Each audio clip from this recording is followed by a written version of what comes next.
Three, two, one.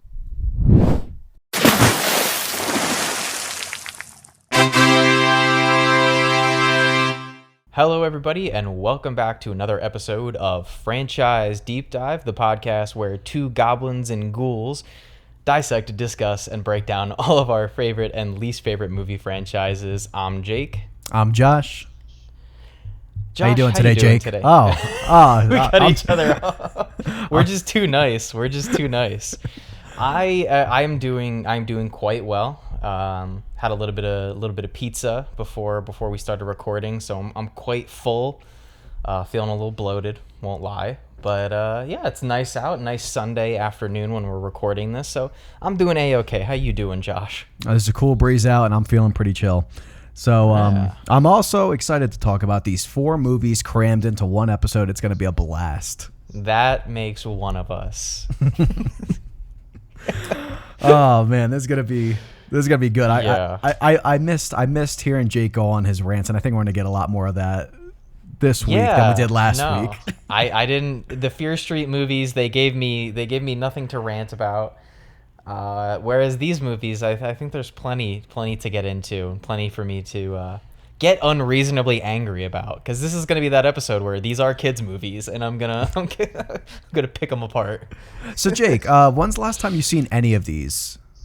I think, I don't know, definitely a couple years. I haven't seen 2, 3, and 4 probably since I was like a kid, like pre 11, 12 years old. It's been a really long time. The first one, I feel like I watched a couple years back just to kind of tap into a bit of that nostalgia and was that like the first time you watched it as like an adult?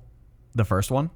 Like I don't even think I've watched it. Like, I mean, I guess when you're 18, you're an adult, but it was probably like 18 or 19. It was probably like freshman or sophomore year of college. I haven't returned to them in a while. I don't know. I don't know, for no reason. I guess just usually, like, the only time you're going to watch these movies is in October, and I always lean way more into the actually trying to be horror movies kind of Halloween vibe. Like, I don't really watch a ton of family-friendly, easy for the kids kind of movies. So that's probably just why I haven't. I soak them all up, Jake. I watch as many as I can.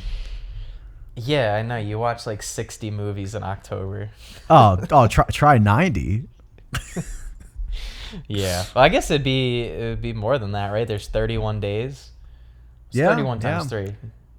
93? Yeah. So 93. just to let the audience know, so what my friends and I would do, not sure if it's going to happen this year because I now don't live there anymore. I moved away. So they might continue it, but I probably won't do it as much. We do a movie marathon where each night we watch 3 movies. Yeah. And it would go probably till 1 to 3 in the morning, depends how long the movies were, but every single night. And we would just make like a calendar of it. Some would be like just random picks. Some would be picks we do our own. So 3 movies at night, and then on top of any movies I would just have on during the day, if I was just home by myself. So at least 100 movies in October. I went one time. I went to it one time at our friend's house, and it was fun. Like, I had a good time, and I forget exactly what we watched. I think it was Frankenstein, like the original Frankenstein. It was Doom Asylum. You loved it. Doom Asylum, which is, I looked on my Letterboxd the other day. I still have that rated at 5 stars. Yeah. I was so confused for a second, but I was like, okay, that's just a sarcastic review. All right. Genuinely one of the most enjoyable. I've seen it one time. Again, this was like years ago, and I just remember so many things about it. Like when he calls her torpedo tits, it's fucking hilarious. And there's a lot of those movies in October. Yeah. A lot of those. Yeah. No, there's I think a ton of so bad it's good. You can't watch all good movies. You gotta watch the bad ones. Yeah. And speaking of bad movies, since we do have a whopping 4 movies to talk about, I say we get right into it. And let's go. We start with Halloweentown, 1998. Correct? Yep. Correct. Now, this is also a fun franchise, and part of the reason I had initially brought it up when we were discussing what Oh, also, guys, full spoilers for all 4 Halloweentown movies. I think I forgot to give a spoiler warning for the Fear Street films, but it's a movie podcast where we talk about the movies in depth, so there's going to be spoilers every episode. But yeah, all 4 are spoiled. They're all on Disney Plus right now, so if you want to be refreshed, or for God forbid, if you don't want to be spoiled for the Halloweentown movies, go check those out and then come on back. But yeah, we're going to start out with the first one, obviously. Halloweentown, released October 17th, 1998. Filmed in Oregon, so that's cool. And yeah, one thing interesting is all 4 of the Halloweentown movies were directed by different people. And the first one is the only one that is really directed by what I'm going to refer to as a director for hire. So it's not like these guys or gals are directed specifically for their talent or for their vision. It's not like they read the script and had this brilliant vision for the story in the film. However, they're sort of, I don't know how you really fully describe them, but essentially there is a script, it's already written, and they just find someone who has made something in that sort of market before. And if you look at the first Halloweentown, it's directed by a fella named Dwayne Dunham, who is 71 currently, born in 1952. And if you look at this guy's filmography, it is just a plethora of Disney content. He has worked on other films, like as other things. He was an assistant editor on Star Wars and Apocalypse Now, Raiders of the Lost Ark. So he had a lot of sort of work in the industry, but as far as a director, he has mainly done a ton of Disney stuff, including, and if you were a Disney kid, you were a Disney kid, right, Josh? Oh, yeah. Okay, so you'll recognize some of these. He did Halloweentown, obviously, the one that we're talking about. He did The 13th Year. Nice. He did Double Teamed. He did Oh, God. Right on Track.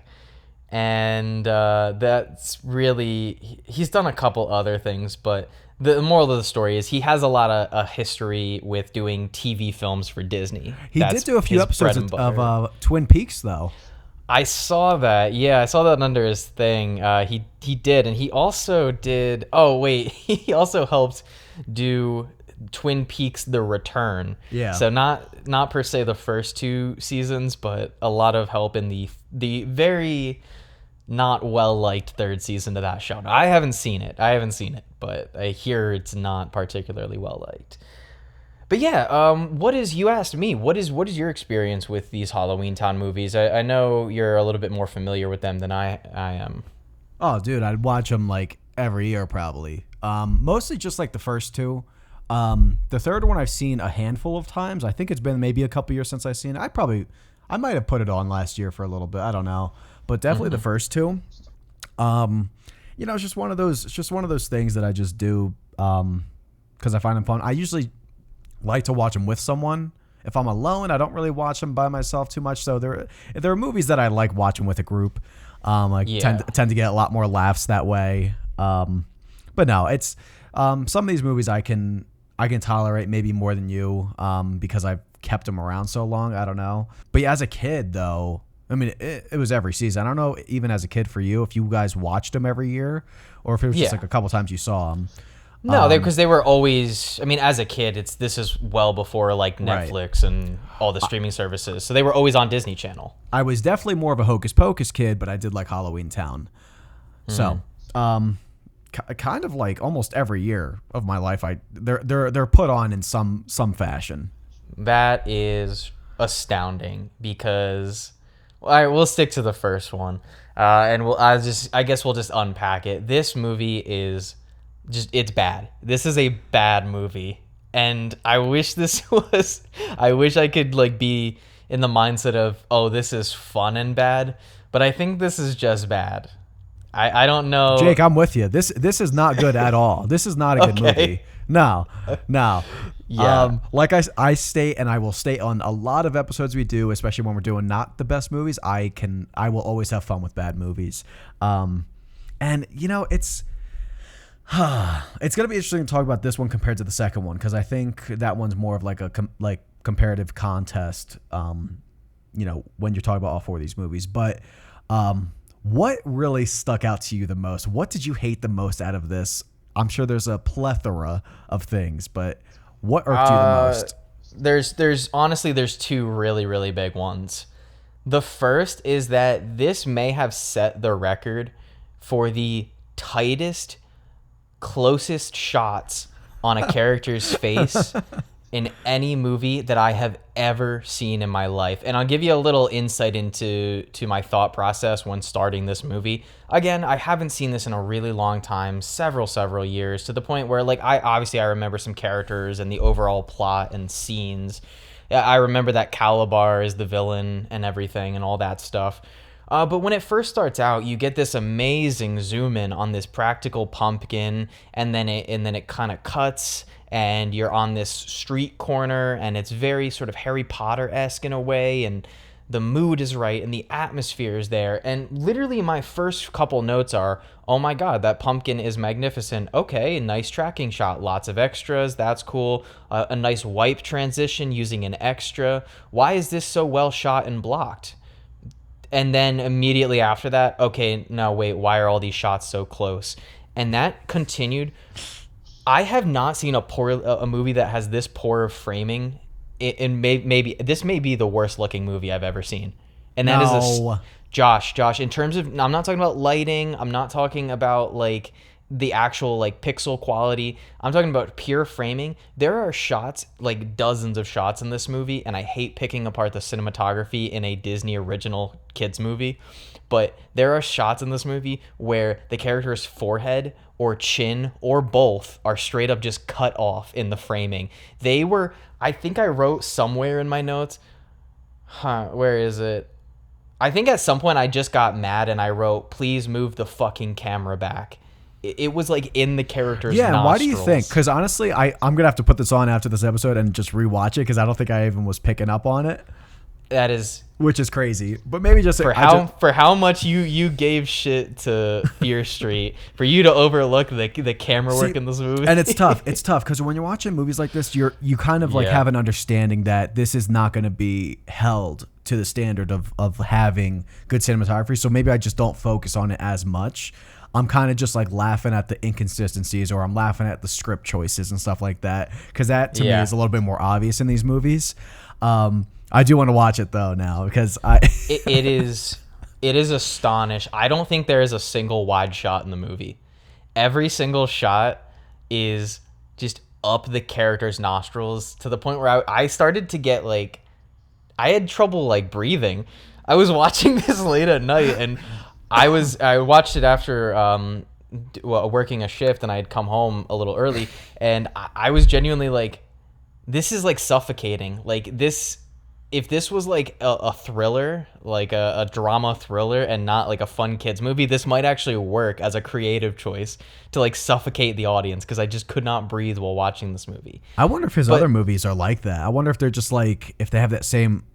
I couldn't tell you. It's hard to even call it style, because that's not intentional. That's just like... No, it is genuinely just poorly framed shots. Like, and it really does frustrate me, because it's clear in this movie that there is a little bit of money behind it. And I even looked up. It had a $4 million budget. $4 million. Correct me if I'm wrong. Were they supposed to have more? Yeah, so I looked it up, and this director said when the project was originally brought to him that it was supposed to have somewhere between $20 and $30 million. Yeah, okay, which that's what I thought. Is insane to begin with. But even $4 million, and like again, $4 million in 1998, so I'm not sure what the inflation would be. It'd probably be closer to $10 million nowadays. Yeah. When you factor in movies like It Follows has less than $2 million on its budget, and that movie looks fantastic. Yeah. It really is, and this is one of those situations where I think people are gonna lean on the defense. Oh, it's a kids movie. Oh, it's a Disney Channel original movie. I don't care. Yeah, that's fine. If the movie has like a couple $100,000 and it was simply just made for TV, that's fine. But when you try to straight up tell me that this has a $4 million budget and it still looks like garbage, like, it's so frustrating. I don't know. And, I'm trying to see how much of that budget went to Debbie Reynolds to get her on board, because that's probably honestly a lot of where their money went. So that's why the costume design is shitty. That's why like the production. That's why there's like the only nighttime scene we get is in the beginning. You get no nighttime Halloweentown. It's all in the day. So I don't know. That and they take fucking forever to get to Halloweentown. This is think so? It's an hour and 20-minute long movie, and I think it takes 30 full minutes to get to No Halloweentown. way. It does not. I know it is at least 20. It is at least 20 because I wrote in my notes 20 minutes in, and we're still not in Halloweentown. And I don't think I think they get on the bus in between minute like 21 and 22. Really? Is it that long in the house? Because they spend 20 minutes with bullshit between Marnie and her mom. And Yeah. I'll bring up my second biggest fucking critique. I have not wanted to fight a character in a movie more than Dylan. I understand he's like 10 years old, but I wanted to straight up just Dude, fight imagine this kid. having that guy as a brother. He is the fucking worst. But I've never advocated for bullying, but in this scenario, he needs some good old-fashioned bullying. He needs to feel bad about the way he speaks and the way he talks to people. Dude, he is because it's unreal. He is up the mom's ass. Like I've seen some mama's boys, but this guy just takes it to next level. Like holy hell. He's like The worst. Yeah. Well, we forgot to give like a quick synopsis. So this movie is about this family. This girl obsessed with Halloween, finds out her family is they're witches, but her mom's been keeping it a secret because she wants them to be part of the human world and just eliminate that part of the family.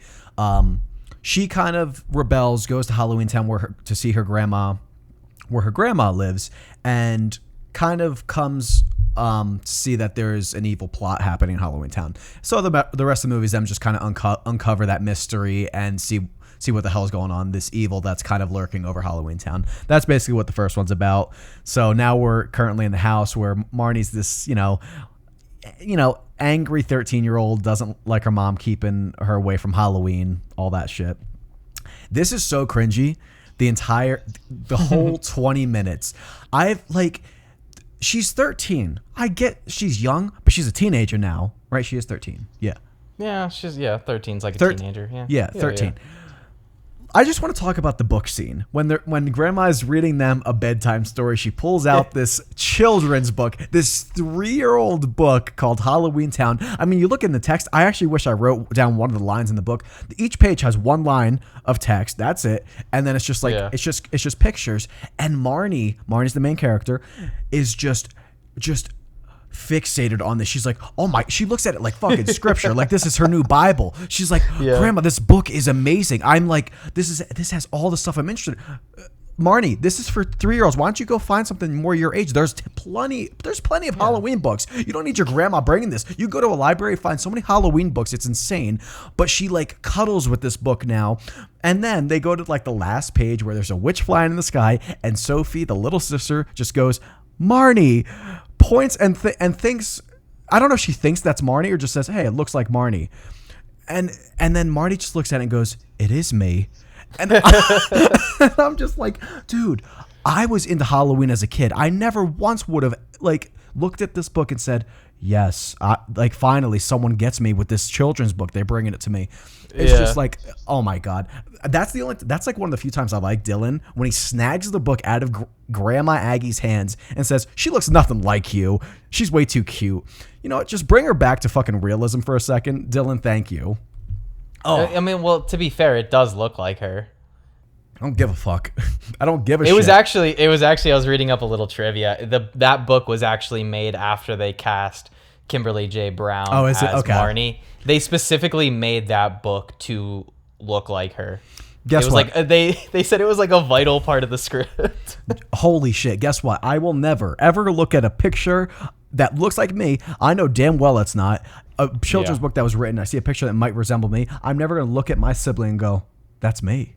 Nope. It's just not going to fucking happen. This is insane. This is not a 13-year-old. This is a fucking 8-year-old. Well, my problem with the whole like first 20 minutes, and like I will admit, obviously the movie called Halloweentown gets better when you get to Halloweentown. However, I just, outside of the grandmother, I have a problem with the grandmother. I have a problem with all of the characters in this movie. Like, she stinks. I'm gonna say it. Debbie Reynolds stinks in this. No, I think like her. I think she's giving a decent performance, but she's just like a fun, kooky grandma. Like I don't know. I just don't think any of expect the more from her. acting is That's the great. thing. She's like high caliber actor. Well, she's been in really like notable shit, and I don't know. She just looks like she doesn't want to be there. She's just kind of like.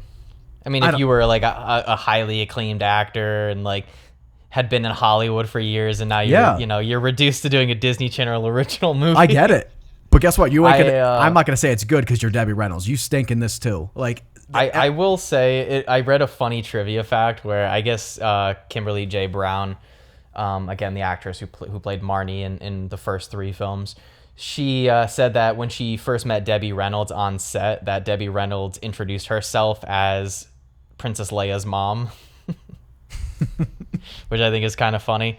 Like, oh hey, like I know you don't know who I am, but you've probably seen Star Wars. Yeah, no, but my biggest problem with all is just like I don't like a lot of the characters in this movie. Like they're just kind of like Dylan is just like a nasty twerp who takes every opportunity to be a little curmudgeon. The mom is just unreasonably strict and kind of stupid, like, and not in a, I'm not trying to be mean, but her whole thing is she was born a witch. She fell in love with a mortal man, and she doesn't want her kids to grow up with magical powers. She doesn't want them exposed to the magical world. She wants them to just be normal humans. That's fucked up, by the way. I do sort of agree, but also, you know, I guess it is her right as her parent. Now, I do think it's wrong for her to withhold that information from them and conceal it, but whatever, you're the parent, whatever. So first off, but also, you're just making more trouble for yourself. If you just let the kids have fun and experience Halloween, instead, you're acting all suspicious about it. Yeah. You literally just ban Halloween from your kids, and you don't you never expected them to be like, why is she only hard on this one holiday? She's there is one scene though where Dylan is like freaking out on Marnie or like, why do you like Halloween so much? Can't you pick a different holiday like Arbor Day? God, I wanted to hit that kid. I know. Oh my God, Dylan is, and he's the worst in this one. I think he's less annoying in the sequels. Still annoying and still a twerp, but he's the worst in this one. I do like him more in like any other sequel. He gets better. It's funny. I think he gets worse at acting, but I think his character gets better. Like in this movie, as much as I hated his character, every line he delivered, I felt like he meant that. Like it just, I don't know. He did an all right job. Dylan is the fucking worst. Yeah, I wrote that note a lot. I wrote a lot of lines about wanting to fight Dylan. Oh, the grandma says some weird shit. She like brings candy out and she says, "Let's put on our bikinis and take a dip in it." Missed that. I missed that line. That's not an alright thing to say to children. I don't back that line.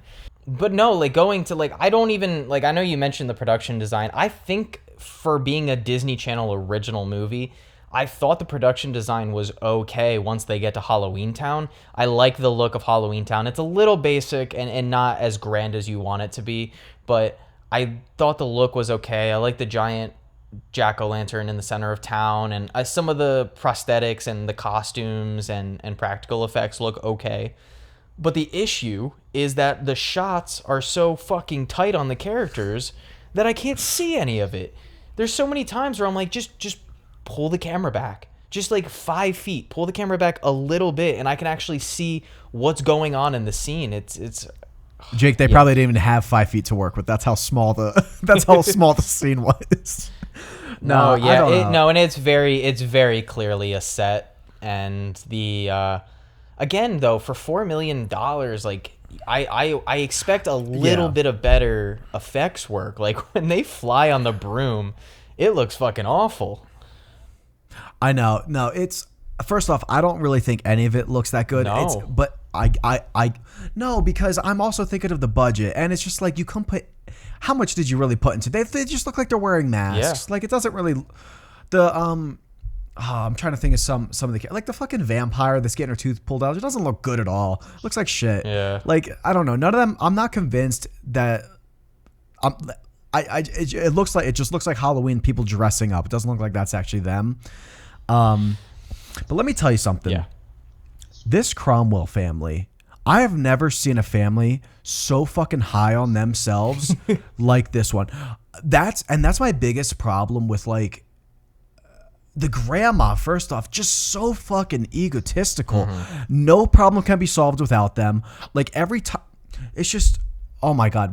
When we get to the end, I'm gonna just highlight one of my like favorite things In this movie or in all? Okay. In this one. Yeah. Well, let's move through the plot a little bit. So it's revealed in the film. As Josh said, Marnie learns from eavesdropping on her mother and grandmother that she's a witch. She sneaks onto the bus. Her and Dylan sneak onto the bus, and I know it's a kids movie, but you're led to believe that Sophie also snuck onto the bus, and there is no fucking way in hell because Dylan and Marnie, they sneak in through the back of the bus and they shut the door behind them immediately. Yeah. And then they get to Halloweentown and Sophie's just there, which I didn't say, but Sophie is the best character in this movie and the only one who does anything of use. Every other character fucking hate Sophie. No, I think Sophie's the only good character. She's the only one who actually does anything, and I know she just annoys me. They should have given her more to do in the sequels, but whatever. Yeah, that's weird. We'll talk about that. There's a reason for it, but no. Anyway, they get to Halloweentown and they can't find their grandmother. They get lost or whatever, and obviously, like Josh said, they uncover this plot. Someone is turning the inhabitants of Halloweentown into more evil, vile versions of themselves. And they run into the mayor, this guy named Calabar, who I guess has a history with their mother. I guess they used to date or whatever before she fell in love with a mortal. And obviously Calabar is the villain. Like, I think anybody who's with half a brain, I feel like even as a kid, it was so easy to spot Calabar as the villain. But yeah, you find out in the climax of the film that Calabar has had this decades or I don't know, generations long plan of, why am I forgetting his plan? What is he doing? He wants to he wants to take back the world. Like, right, he doesn't like being a second class world. Right. So we're told in the story that long ago that magical beings like werewolves and witches and zombies and werewolves and vampires and all that stuff, they all used to live in the same place, in the same world as humans, but humans hated them and wanted to destroy them because they were different, and so they created a separate world. They created Halloweentown. Calabar doesn't like that, so he wants to take over the human world so that the monsters don't have to live. I don't. They're ugly. Get them away. No, I agree. What, like, his whole plan is like, first off, is he making them like more evil versions of themselves to be like uncivilized and like attack the humans? Like, does he want to kill the humans, I guess? Or like, what's he want? I don't know what he actually wants to do. Does he want to live in harmony with them? No, he doesn't want to live in harmony. He wants to take over the human world. But I also don't remember exactly why he's changing the people of Halloweentown. Is it just so he doesn't get caught, or was there a reason why he specifically starts turning them? Well, no. So he says it in his speech, and I wish I wrote down the line, because when he's giving his speech at the end, right, I'm kind of on board with him. He's like, we've been reduced to the second-class world. Mm-hmm. You know, humans have taken over. Let's take back what's ours. I'm like, you know what? Fine. You're right. If you used to live there and they kicked you out, I take it back. But then he starts going too far and like saying something about like, kind of like, embodying the evil. He said like he wants to like showcase the evil. I'm like, okay, well, why are you okay? Now you're just trying to be bad Oh, for no reason. He's very both his design and how over the top hammy evil he is, especially towards the end, like especially before it's revealed to be Calabar, when he still has that like that kind of costume on. he looks very much like Emperor Palpatine from Return of the Jedi, and like the way he like laughs and is like, "I am evil." It's over the top. Let me just go to that theater scene. That shit is probably the funniest scene in the entire series. When he just like shows himself as like the shadow guy. Yeah. And you know, I do now. I know what you're talking about, because that shit is tight on his face when he like opens up with a laugh, and I immediately start just cracking up the whole scene. And he just opens with "Welcome to my museum" and just cracks himself up. This guy is laughing harder than ever, and his head is like at this like 90-degree angle the whole time. I could not stop laughing. I will say, I thought for like a half a second that he was a little creepy when he first arrived. Like when you first see him in the theater, I was like, okay, he has a decent design. He's a little creepy. I like that that scene is a little creepy at first. Like when you're going through the aisle and like you're seeing the people sit seated. When they first, like that's all good. Yeah, when they first get to the theater, it does have like a layer of atmosphere and creep to it. And then the second he starts talking, it's like immediately ruined. And this guy's supposed to be like very like he's been contained and composed for how long? Decades, maybe centuries with this plan. This guy gets so fucking rattled so quick by Debbie Reynolds, by Aggie, when she just like tells him how it is. She's like, she's just saying like your spell will be broken forever. And this guy screams. He gets and just says, so pissed. Yeah. He's just so angry so quick. He's like, "No, you foolish witch. You think your magic is more powerful than mine?" And I'm like, dude, relax. As a matter of fact, Calabar, I do, because all this movie has done is tell me how powerful the Cromwells are. Oh, man. I fucking love this scene. I'm going to go watch it after this episode. I'm never going to watch it again, probably. Oh, how did you feel about Calabar's assistant, Luke?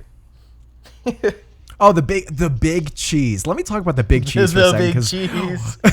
The theater's the funniest part in the series. Let me tell you about the grossest part in the series. It is when he's talking about him being the big cheese, and Marnie just delivers like the grossest line that makes me just feel icky. She's like, "You know, I was getting kind of hungry, but then I smelled something stinky. It must have been the big cheese." For some reason, since I was a kid, that shit grossed me out so much. The way she says stinky, like she's all scrunched up. Her nose, yeah. I am like, when she's delivering that line, I am smelling the worst cheese of all time. I smell stinky cheese that entire delivery. I thought it was gross. I thought that line was a bar. Good insult on Marnie's part. I also don't like Marnie that much in this movie, because while I do agree, like, the mom shouldn't be so strict and overprotective, and she should at least divulge this information to her children. But Marnie also, like, she doesn't know all of this yet. Like, she doesn't know she's a witch yet, and she gets so bent out of shape about the whole Halloween thing. And it's like, chill out. It really just is one holiday. If this is the only holiday your mom is strict on, maybe don't be such an ass about it. But that's the thing, all the characters in this movie are ass. And also the fucking Granny Cromwell, even if I'm on your side and I do believe that the kids should be told about their heritage and these powers and stuff, they're not your kid. She is so fucking disrespectful to her daughter's kids. Yeah, you are overstepping your boundaries way too far, to the point where, like, no, like, the second they come to visit you and that you clearly know that they, like, snuck out of the house away from their mom, you should immediately take them back, or at least call her. Like, I mean, I don't know, and it's bad. Let me talk about something that, like, really bugs me because I don't understand it. Like, and I think it's a plot hole. But when Gwen, the mom, was growing up, they lived in Halloweentown, right? Yeah. Did they like have any reason to visit the mortal world? Did they ever take trips there? Like, I doubt it. I don't think Grandma would ever step foot in the mortal world. She didn't have to. She fucking hates it. Yeah, wait. How the fuck did she get to the mortal world? How did she meet her husband? We don't know. It doesn't make sense. Oh, and no, they do. Oh, tell me. They do explain it. I don't know if it's this one. No, it's the second one. It's in the second one. They say that the mom met the dad when she crashed a Halloween party on Earth. Yeah. Oh. So that's really? that's I guess where she, because they were talking about a Halloween party, and the grandma's like, oh, that's where your mother met your father. She crashed a Halloween party. Okay. So when we get to the sequels, because I'm gonna get more, I think it's the third one, so I can't get to it yet. But I'm gonna continue on that plot hole as we get along the series. But yeah. So what else? The one thing that is never explained, though, in all of these movies is in the first film, you're really led to believe that the mother, Gwen, has some sort of vendetta against magic and being a magic user. Like, she's very anti-magic, but in none of the 4 movies are you ever given any explanation as to why she doesn't like it. It genuinely seems by the end of all 4 movies that the only reason is she fell in love with a mortal and just wanted her kids to be normal. But there's never like a scene or a bit of dialogue where she says, you know, anything of the sorts of like, this is why I don't like magic. This is why I don't like the magic world. But she does, because she uses it just fine in the next ones. She has a line in the second movie where she says, "Remind me why I don't like using magic." No, Gwen, you remind us, because we're not given a reason. Seems like you were fine using magic. She does, and I will say, and we'll get more to it in the second one, I believe in the second one, I do like the setup of her and Marnie's dynamic a little bit more, because it's less just teenage angst, like, I don't want you to celebrate Halloween, but Mom, I want to celebrate Halloween. In the second one, it is a little bit more, hey, you can't use magic for everything. You have to be able to do things without the crutch of using magic and be capable on your own. And I think that is a good setup, but it still never explains her hatred for magic. Like, I don't, but either way. There isn't any. No. You're just supposed to think that it's just because of the husband. Like, she just wanted to be so much like the husband because they were in love. Which, do they say what happened to the husband? No. Or is it just assumed? I guess I guess it just well, they say he died, but that's it. Okay. Yeah. All right. But I'm looking through my notes. We do have to be a little more concise in this episode since we're talking about, because I could dwell on a lot of things on this, like each scene, but yeah, I mean, it knows it's cheesy, but it's cheesy and it's bad. Like this. Yeah. No, but I don't know. The thing is, I need, if it's going to be bad, I at least need it to be fun. And with this film, I just was really bored. And I think there's so many other family-friendly Halloween movies, whether it's Monster House or Coraline, or even, like you said, Hocus Pocus, that you could watch, and This feels like a movie that you solely would put on for your kids, whereas those other ones are ones that, hey, I don't mind putting this on for my kid because I can also have fun with it too. I don't see and like you said, maybe I can kind of see where you were coming from at the beginning. Like, this is one that you could put on with friends. Maybe you grab a couple of drinks and you could probably have some fun reliving the nostalgia.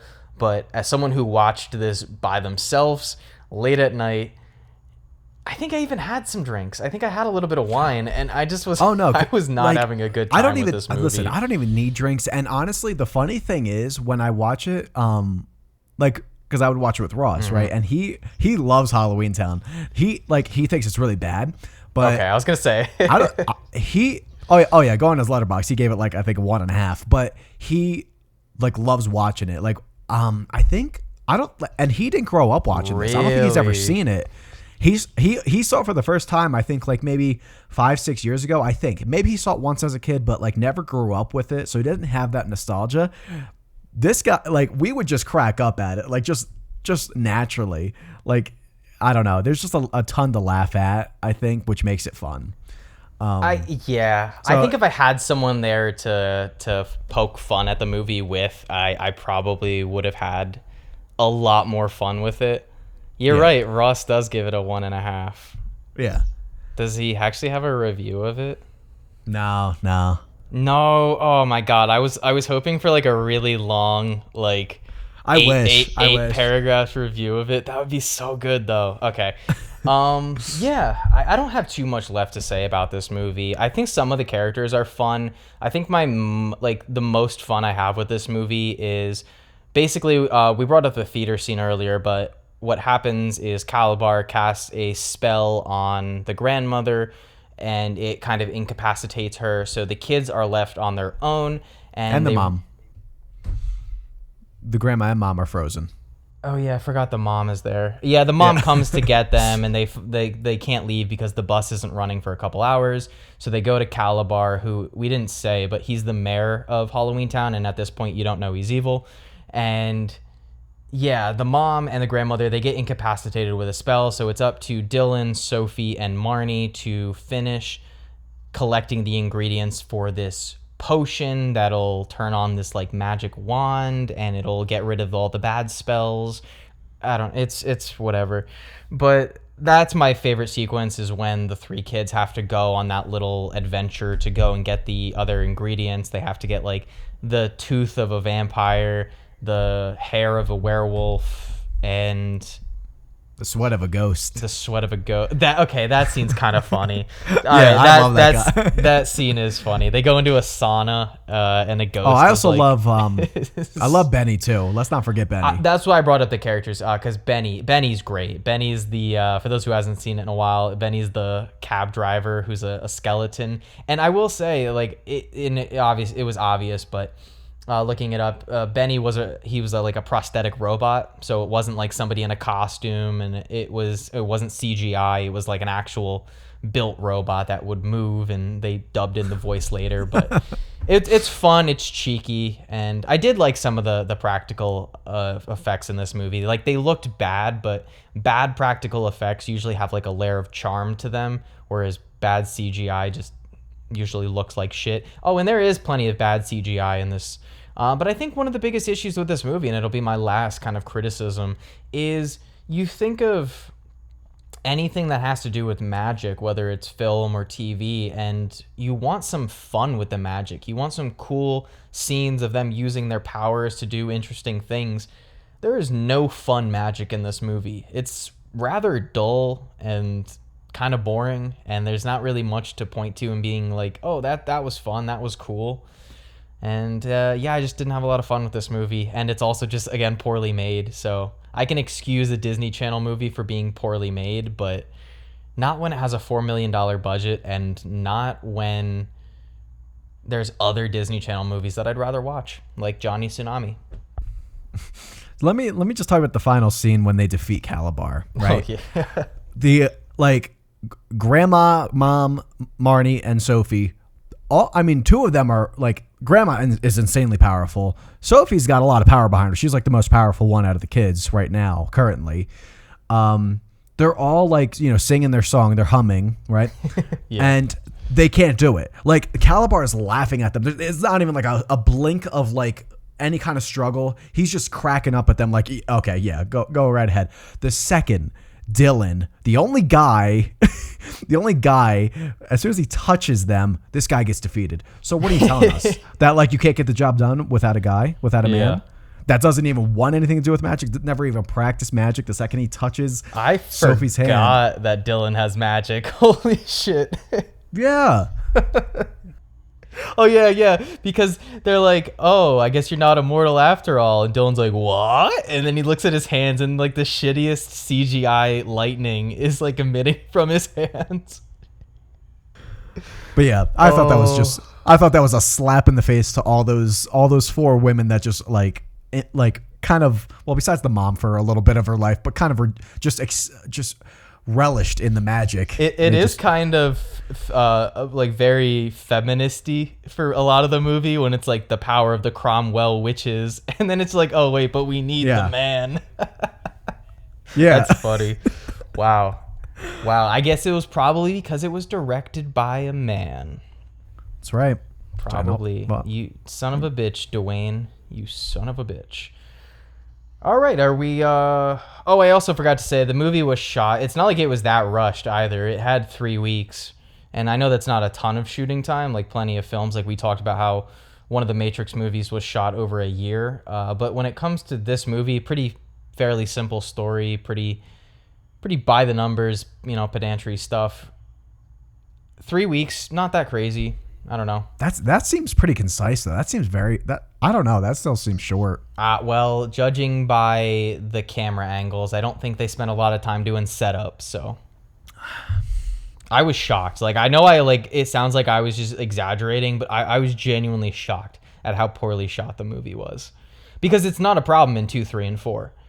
They all just look like normal movies. Like, I'm not saying they do anything special or creative with the camera work, but at least I can see what's happening in the frame. But shall we move on? Yep, let's go to Calabar's Revenge. All right, Halloweentown 2, Calabar's Revenge, released, I believe, 2001. So released 3 years later. Same cast. Debbie Reynolds returns as Aggie Cromwell. We get Kimberly J. Brown back as Marnie. Judith Hoag comes back as Gwen. Daniel Kuntz plays Cal. And Philip Van Dyke returns as Luke, who we brought up a little bit in the first movie. He's kind of like Calabar's in the first film. He's like his henchman, but then once Calabar starts hurting people, Luke turns on him. But I do want to mention this really quick. I know we're on the second one, but there's a line in the first one where they're talking about Luke, and they're like, the one guy's like, Luke, that kid's a real wiener. Oh yeah, the broom guy, right? Yeah. The broom guy. He turned out to be such a wiener. Oh, wait, I forgot to mention, speaking of the brooms, I don't know if you noticed, but some of the brooms, they're supposed to be like witches' brooms, right? But some of them were straight up just push brooms, like not like your generic sweeping broom. It was like push brooms. Yeah. Bro, these movies are so cheap. Like they were like neatly bristled, like all in like a. I even the one that they give to Marnie, I was like, oh, they clearly they bought that from Walmart and painted it. Like, that is these are bad looking brooms. I fucking hated that broom with the fucking bird on the tip. Yeah, not great. But yeah, so Calabar's Revenge, Halloweentown 2, directed this time by Mary Lambert. Now, this time it seemed like they went with more of a director and less of a director who was just kind of known for doing like TV work and stuff. As this director, like I said, Mary Lambert, she did. Okay, I can't tell. She did a good amount of stuff. I think she's the director. Yeah, so she did Pet Sematary 2. She also did The Attic, and I thought she did. What the hell's The Attic? I think it's like a late 2000s horror movie. Oh. Yeah, it has Elizabeth Moss, and that's really the only big name in that cast. For some reason, I was thinking Mary Lambert sounded a lot more big than I guess. I don't know why. For a second, I thought it was Blake Shelton's ex-wife, and then I realized that's Miranda Lambert, so... I thought when I saw Mary Lambert, I was like, wait, the woman that directed American Psycho, but that was Mary Herron, I think. It's like, yeah, I got dude. confused. Could you imagine if they got the American Psycho director? Yeah, I was like, what the hell? To do this, dude. Maybe if they had the $20 to $30 budget, the $20-30 million budget, but I think they would have maybe got Tim Burton. Maybe, I don't know. Dude, that's the thing is like we obviously complained a lot about like the production quality and like and me specifically with like the issues in the cinematography department. But imagine the alternate timeline where Halloweentown did have $20 to $30 million. Because I wasn't sure if you actually read about this, but supposedly it was a script that NBC turned down, and Disney came and swept it up, and that's when they approached the first director. And imagine being told you're getting 20 to 30 million, and then they're like, psych, you're getting 4. That sucks. Oh, yeah, because I saw. Sorry, I don't want to forget to talk about this. Did you really? We should have, before we even started talking about the second one. Don't worry, guys. We will get into it. The last thing about the first one. Did you read about the alternate ending for the first movie that they were originally supposed to do? Yeah. All right. Well, I was just gonna bring up. I don't know if this is what you're talking about. Is it when she like goes into the woods? Yeah. And she starts like aging the closer she gets to the pumpkin? That sounds cool. Yeah, that would have been more interesting than what we saw, and it sounds like maybe a little nighttime action. I don't know. Well, maybe it was day. I don't know. Yeah. But woods, I would have like that's the thing. Halloweentown just seems so contained. Yeah. I get it's supposed to have like a village feel, but this, I mean, it really feels set like it doesn't. It has like nothing beyond like fucking, I don't know, like a thousand feet. You never get any like exterior shots of like houses or locations. It's again very tightly framed. And I also read that, to kind of lend to what you were saying, is I read that a lot of extras doubled up. So they would shoot a sequence and catch some extras in the back with like their costumes, and then they would cut and then just get those extras to change costumes. So that way it looked there was more people in Halloweentown than actually were, which I've heard of movies doing before. But my thing is, you could have not done that and I wouldn't have noticed, because again, I couldn't fucking see anything in the shots. But I really wish that they would have done that alternate ending. I think, because I don't know, the climax of the first movie is really lame in my opinion. Like she just takes like the wand and like goes into the jack-o'-lantern, and it's just not cool. It's very lame. But all right, now officially, Halloweentown 2: Calabar's Revenge. Can we talk about how this movie is called Calabar's Revenge and Calabar is not in this movie? Yeah, we can. Go ahead. I saw you were a little heated about it. Oh, yeah, my Letterboxd review. Yeah. Yeah, how are you going to call this movie Halloweentown 2: Calabar's Revenge, and there's no fucking Calabar in it? What do you mean? I remember him. He's the brick wall. It's not Calabar. It's Calabar's son. By the way, let me just note, Harry Potter Goblet of Fire stole that shit from Calabar's Revenge when he's in the fire. Oh, you mean Goblet of Fire, which was written years before that movie came out? No, was it? No, it wasn't. Yeah. When did Goblet of Fire get released? I think it was like... This is why we don't get finished on time, because we have to... Hold on. I brought up the movie. Where the fuck is the book? Now I have to know. I also haven't read that book in a while since I was a kid. Let's see. Because I thought it was like maybe 2002 it was released. No, it came out a whole year before Calabar's Revenge. You crackhead. All right, whatever. Whatever. No, either way. No, I mean, this whole franchise clearly took a lot from Harry Potter. Are you kidding me? Literally, the whole first movie is Harry Potter, but just done worse. Like, oh... She's around 13. She finds out that she has magic powers, and then she has to go to the place where she can learn how to use her magic powers. Jeez, where the fuck have I seen that before? Either way, Halloweentown 2: Calabar's Revenge. So this takes place, I believe, a couple years after the events of the first film. Obviously, the characters have aged up a little bit in terms of plot development. Marnie and Sophie have been learning how to use their powers more frequently and learning how to control. And the film kind of kicks off at a Halloween party where we are introduced to two new characters, one being Cal, a boy who's Marnie's age, who she is very much smitten with at first, and Cal's father, Alex, was that his name? Mm-hmm. Yeah. Alex, yeah, who Marnie's mother is smitten with right off the beginning. And so overall, what do you think about this movie? What are your thoughts on it? Do you think it's better than the first one? Because I do. Yeah. So as a kid, always liked this one more. Mm-hmm. I appreciated atmosphere. I think they handle a little better in this one. I don't know why. I think it's like... Well, first off, this one just always had a cozier feel. Now, granted, that's kid me talking. But as I got older, this one just kind of stuck better with me. Now, I don't necessarily like Cal as much, although when I was a kid, dude, I thought he was the coolest motherfucker I've ever seen. Like he's so lame. He is, but when I was a kid, dude, it must have been a leather jacket or something, I don't know, but now watching it, I'm like, why? Like, I get he's like handsome, but when you see this guy deliver lines, especially when he's the fucking wall, yeah, it is colder and grayer than that scene he's in. Like at least Calabar in the first one, I liked him. I thought like he was like fun. He was, I mean, it kind of leans into that like that corniness, but I don't know. This guy was just like kind of like, I don't know. But no, overall, this one I think just has a little better direction. Yeah. In terms of like characters, also, the mom is even more likable in this. Like they all are.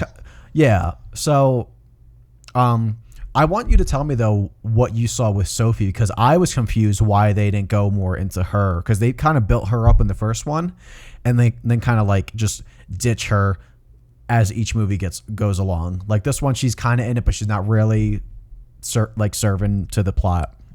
No, and I guess I wasn't exactly referencing this one. I was more confused at why she was mentioned but not shown at all in the fourth film, and it was because after Halloweentown High, the actress retired from acting. Okay. So that's why because I was looking into all the actors in this just to see what they had done afterwards, and trying to just find any information or inkling of information that I could find as to why Kimberly J. Brown got recast in Return to Halloweentown. Spoiler alert, there is no answer. There's no reason. Nobody has a clear-cut answer. I've read multiple different sources that have different explanations for why she's not in it. But speaking of Cal, the actor who played Cal, you know who he's married to in real life?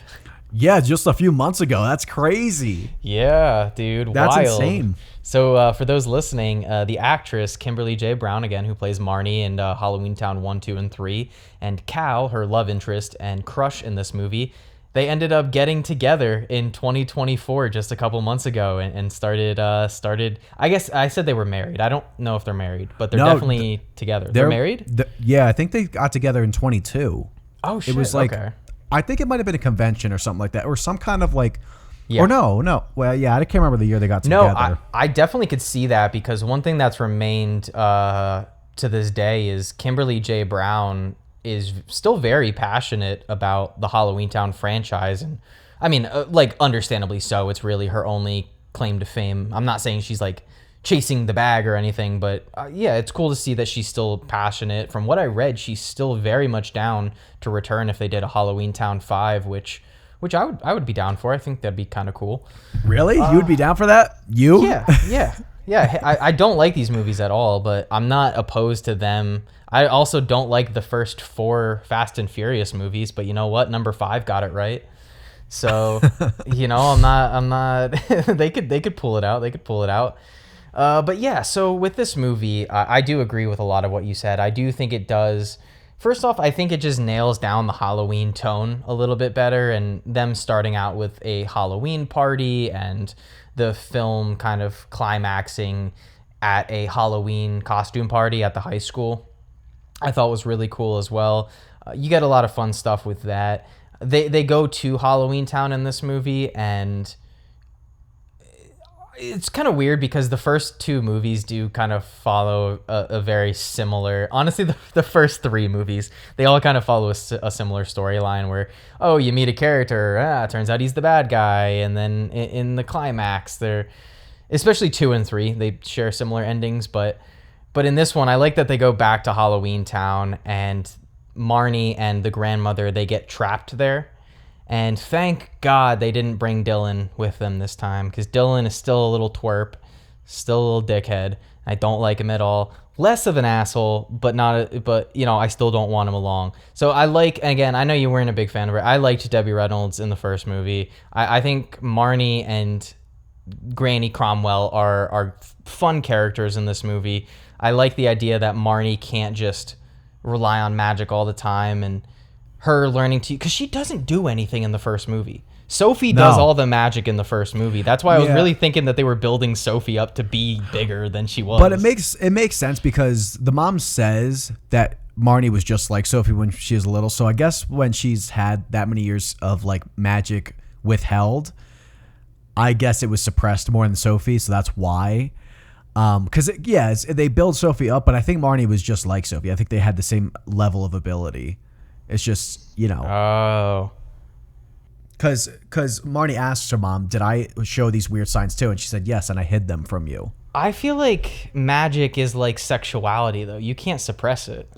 Apparently it is. I don't know. Well, yeah, I don't know. But Sophie does so much in that first movie. She moves the cookie I like that scene when she's like, I really want that cookie. And then the cookie starts floating towards her.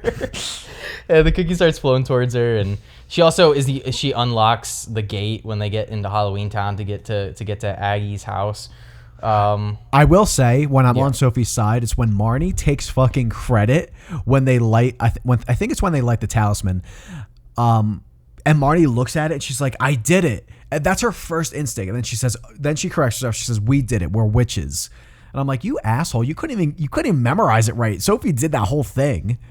Marnie says it, right? When the thing turns on, Marnie goes, I did it. And then she looks at Sophie and goes, we did it. Yeah. Okay. Now, yeah. Yeah, that just pissed me off. But okay, back to the second one. One. I like the time travel plot. I know time travel can get a little bit wonky, but I definitely was more engaged in the overall story in this one. I like Luke more.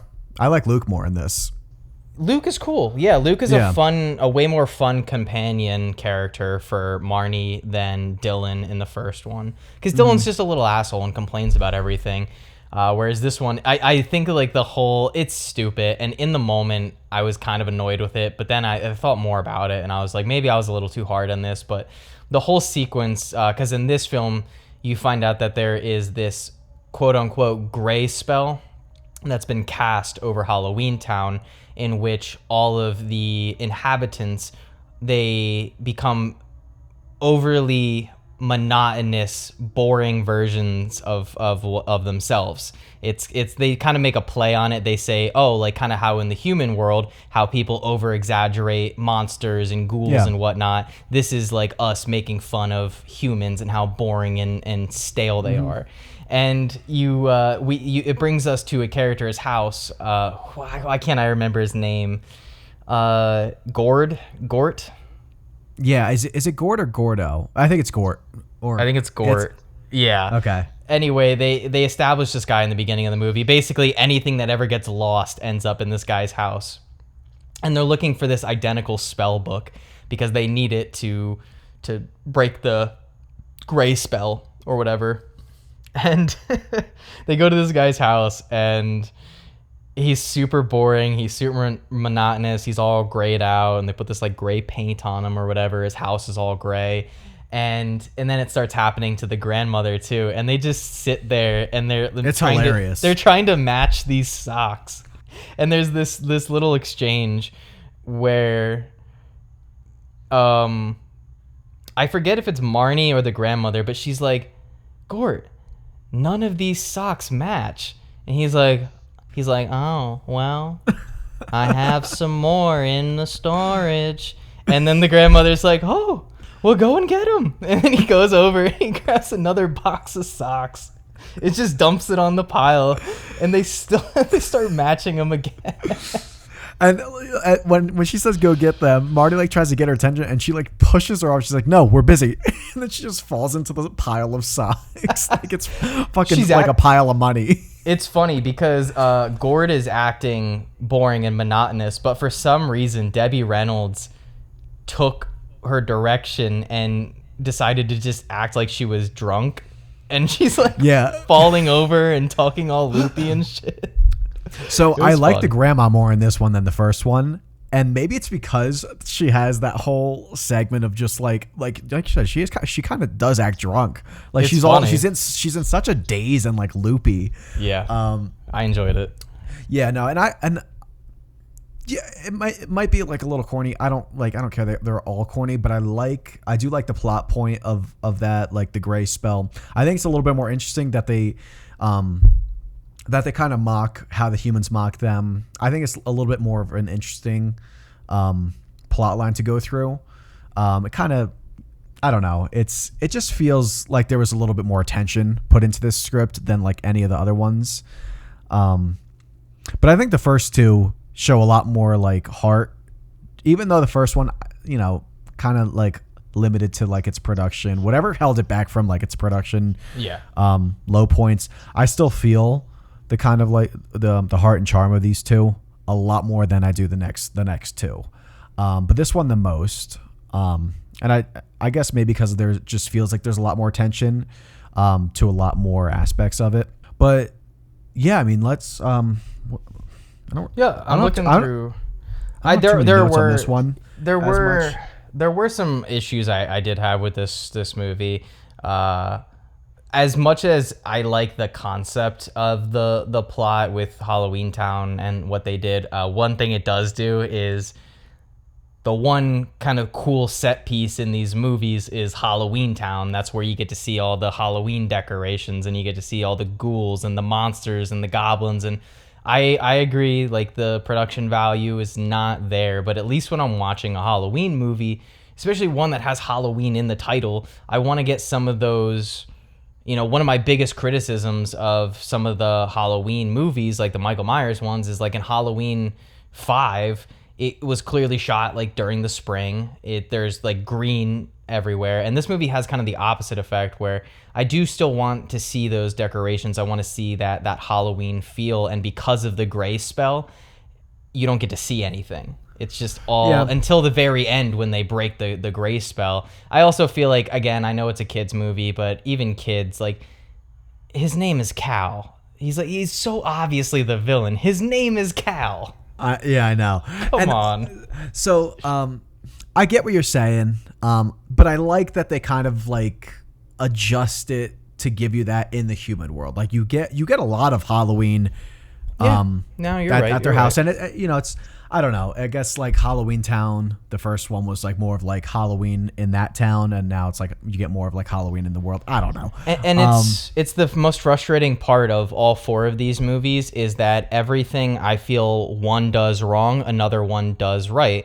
2 has the better story. It has the better characters. It is the direction is better. Every shot isn't up the character's nostrils, but I also do feel like it does have some of the stuff with like the Halloween party and the costume party at the end, but shit, I could get that stuff in a Halloween episode of New Girl. Like it doesn't really the drawl of the premise of Halloweentown is an entire town centered around Halloween, and again, I like the plot in this movie, but it does strip it of its personality. Like intentionally, it's an intentional choice, but also I'm not going to be like, I can't even look to this one and be like, oh yeah, I'm going to watch Halloweentown 2 Calabar's Revenge because it hits that Halloween feel. Like I feel like it, and that's another, I don't think and we didn't bring it up at all in the first one. I don't find any of the music in these movies to be memorable. Like I felt like the score was, I can't remember. One theme. It has the one theme. That's it. Yeah. I don't, like I couldn't even hum you the theme if you asked me. Oh no, yeah, no. That's the only thing I do remember of it, like of the whole score. I can't remember any other tracks. Let me tell you something that really bothered me though. It's just a scene. It's when they find out that Alex is like a science experiment. He's like he's a frog. Yeah, he's just a frog. And he dresses made up as a frog. Yeah. Now, Gwen is a witch. They're both not human. Yeah. When he eats the fly, she's mortified and pissed off at him. She says, "You're not human. Bitch, neither are you, first off. Why are we now like having this like prejudice against people that you lived with your whole life? Why are you so mad that he's I don't know. Like it's that really bothered me. I don't get it. I think she's more upset that he was she was lied to. Like he lied to her. Sure, but then she casts a spell on him and turns him into a pile of toads. Awesome. Like, asshole.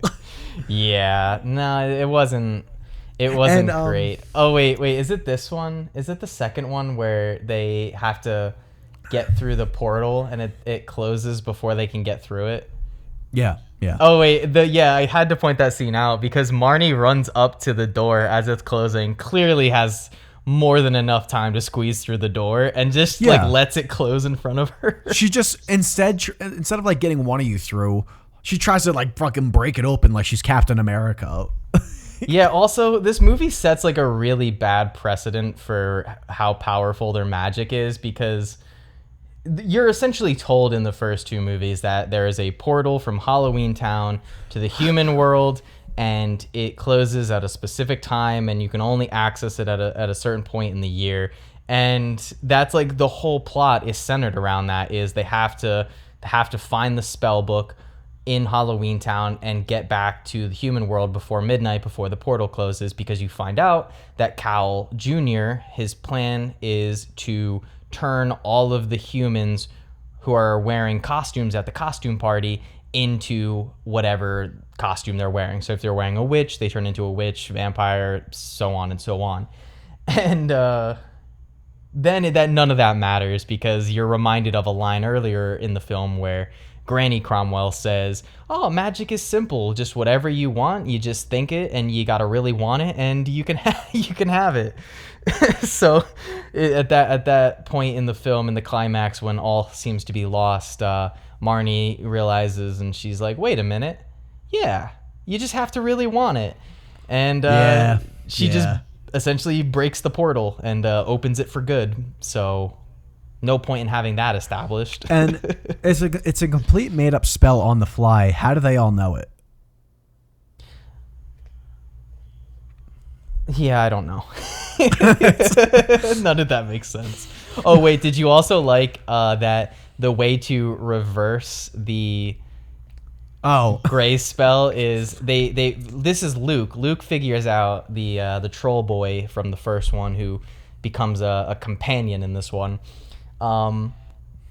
He basically is thinking, and he's like, "Wait a minute, what did you say about this that changed me?" And she goes, "Oh, I don't know." And they sit there and they're trying to recollect. She writes down the line that she said, and he's just dissecting the hell out of it. And he's like, "Here, right here," and he just and it turns out that she said a trap, and when you say a trap, that's what turns you gray. And when you say it in reverse, wait, am I getting it backwards? No, it was so specific, because he wrote down like, this trap, a spell. So it was the fact that the letter A was after trap. Oh yeah. So, like, it's not even like A was before trap, and I don't even. Yeah. She says like something. This spell is a trap, and he's like, no, and they're like, wait. A trap. Trappa. And she says trappa, and it like undoes the spell. It's so goofy. Yeah, just the fact that he looks at the paper, and he's just like, right here. It's and he circles the A separated from trap. That the A that's behind the trap, he's like, it's a part. I love too in this movie. And I guess this is it for me in terms of notes. I'm laughing just thinking about it. Where was I going with that?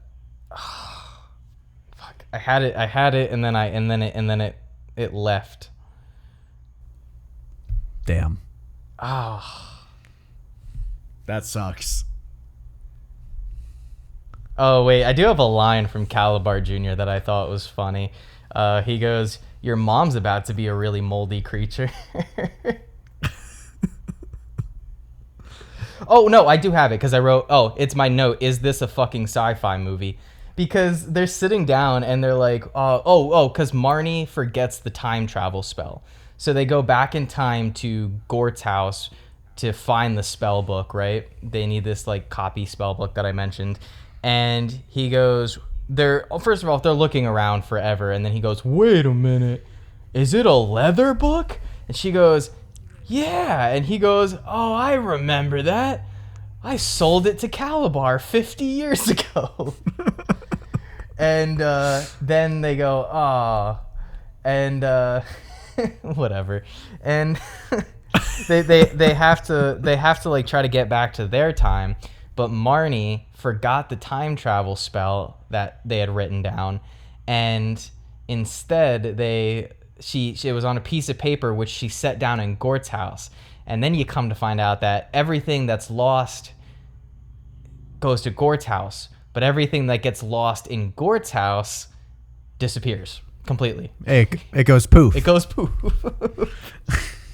And then they're all sitting down. All hope is lost again.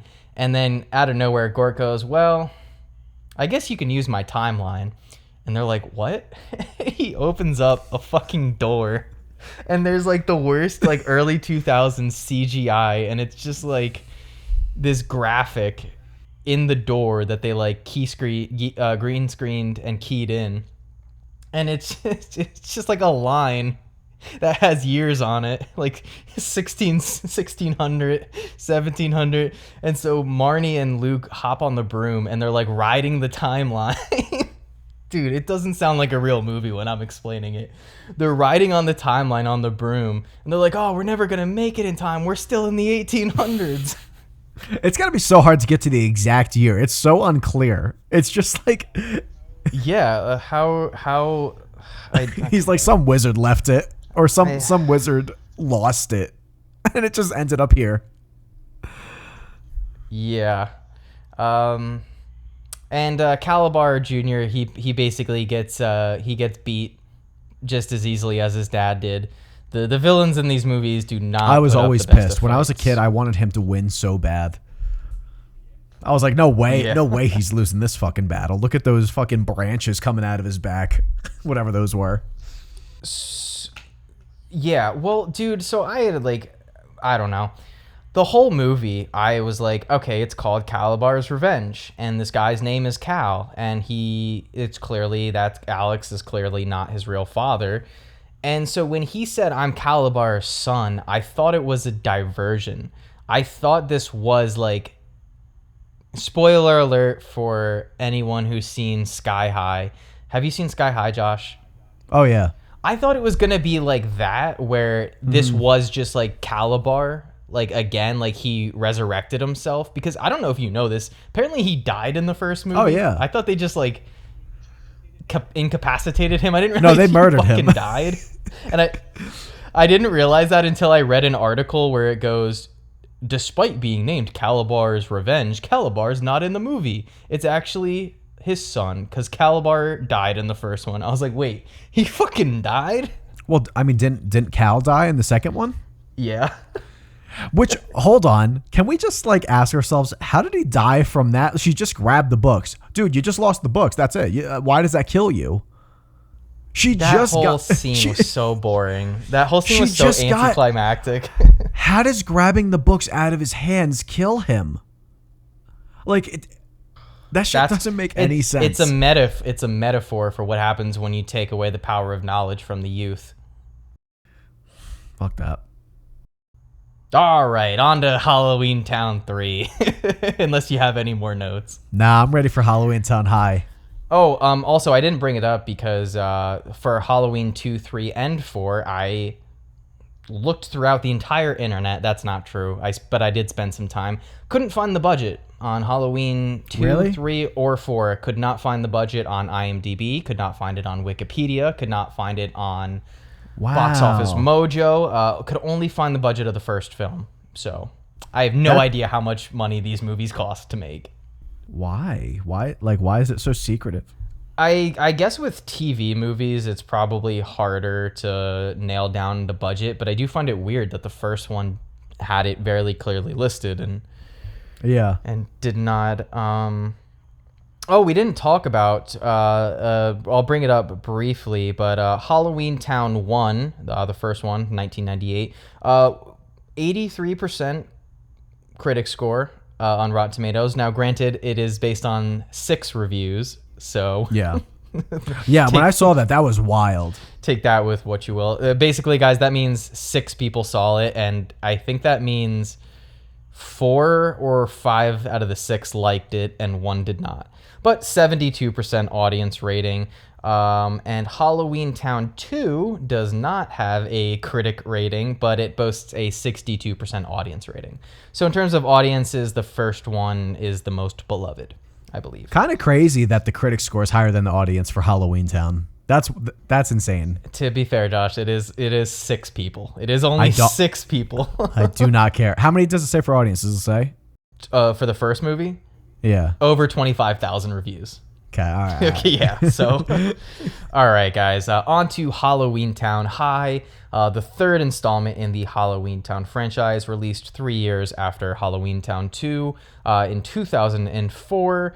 This one doesn't have a Rotten Tomatoes score at all, but it does have a 6 out of 10 on IMDb. And this one is directed by Mark A.Z. Dippe, a Japanese-American film director and VFX supervisor.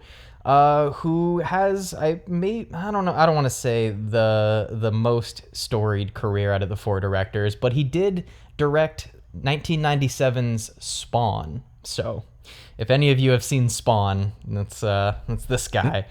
Isn't that bad? I never saw it. Isn't Spawn bad? It's not great. It's not great. Yeah. But he did Halloweentown High.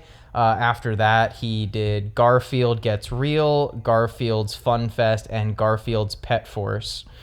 All 3 straight to DVD Garfield movies. Jeez. And in 2018, he, if anyone really likes nostalgia, he made an adaptation of The Boxcar Children, Surprise Island, if any of you guys grew up reading Boxcar Children books. So that's Mark A.Z. Dippe. I don't know how to say the last name. But yeah, so new director this time. And our last appearance of Kimberly Brown as Marnie, as she would get recast in the 4th and final Halloweentown film. I had fun with this movie. Okay. It's bad. It's bad. Was not expecting a positive remark for your first remark.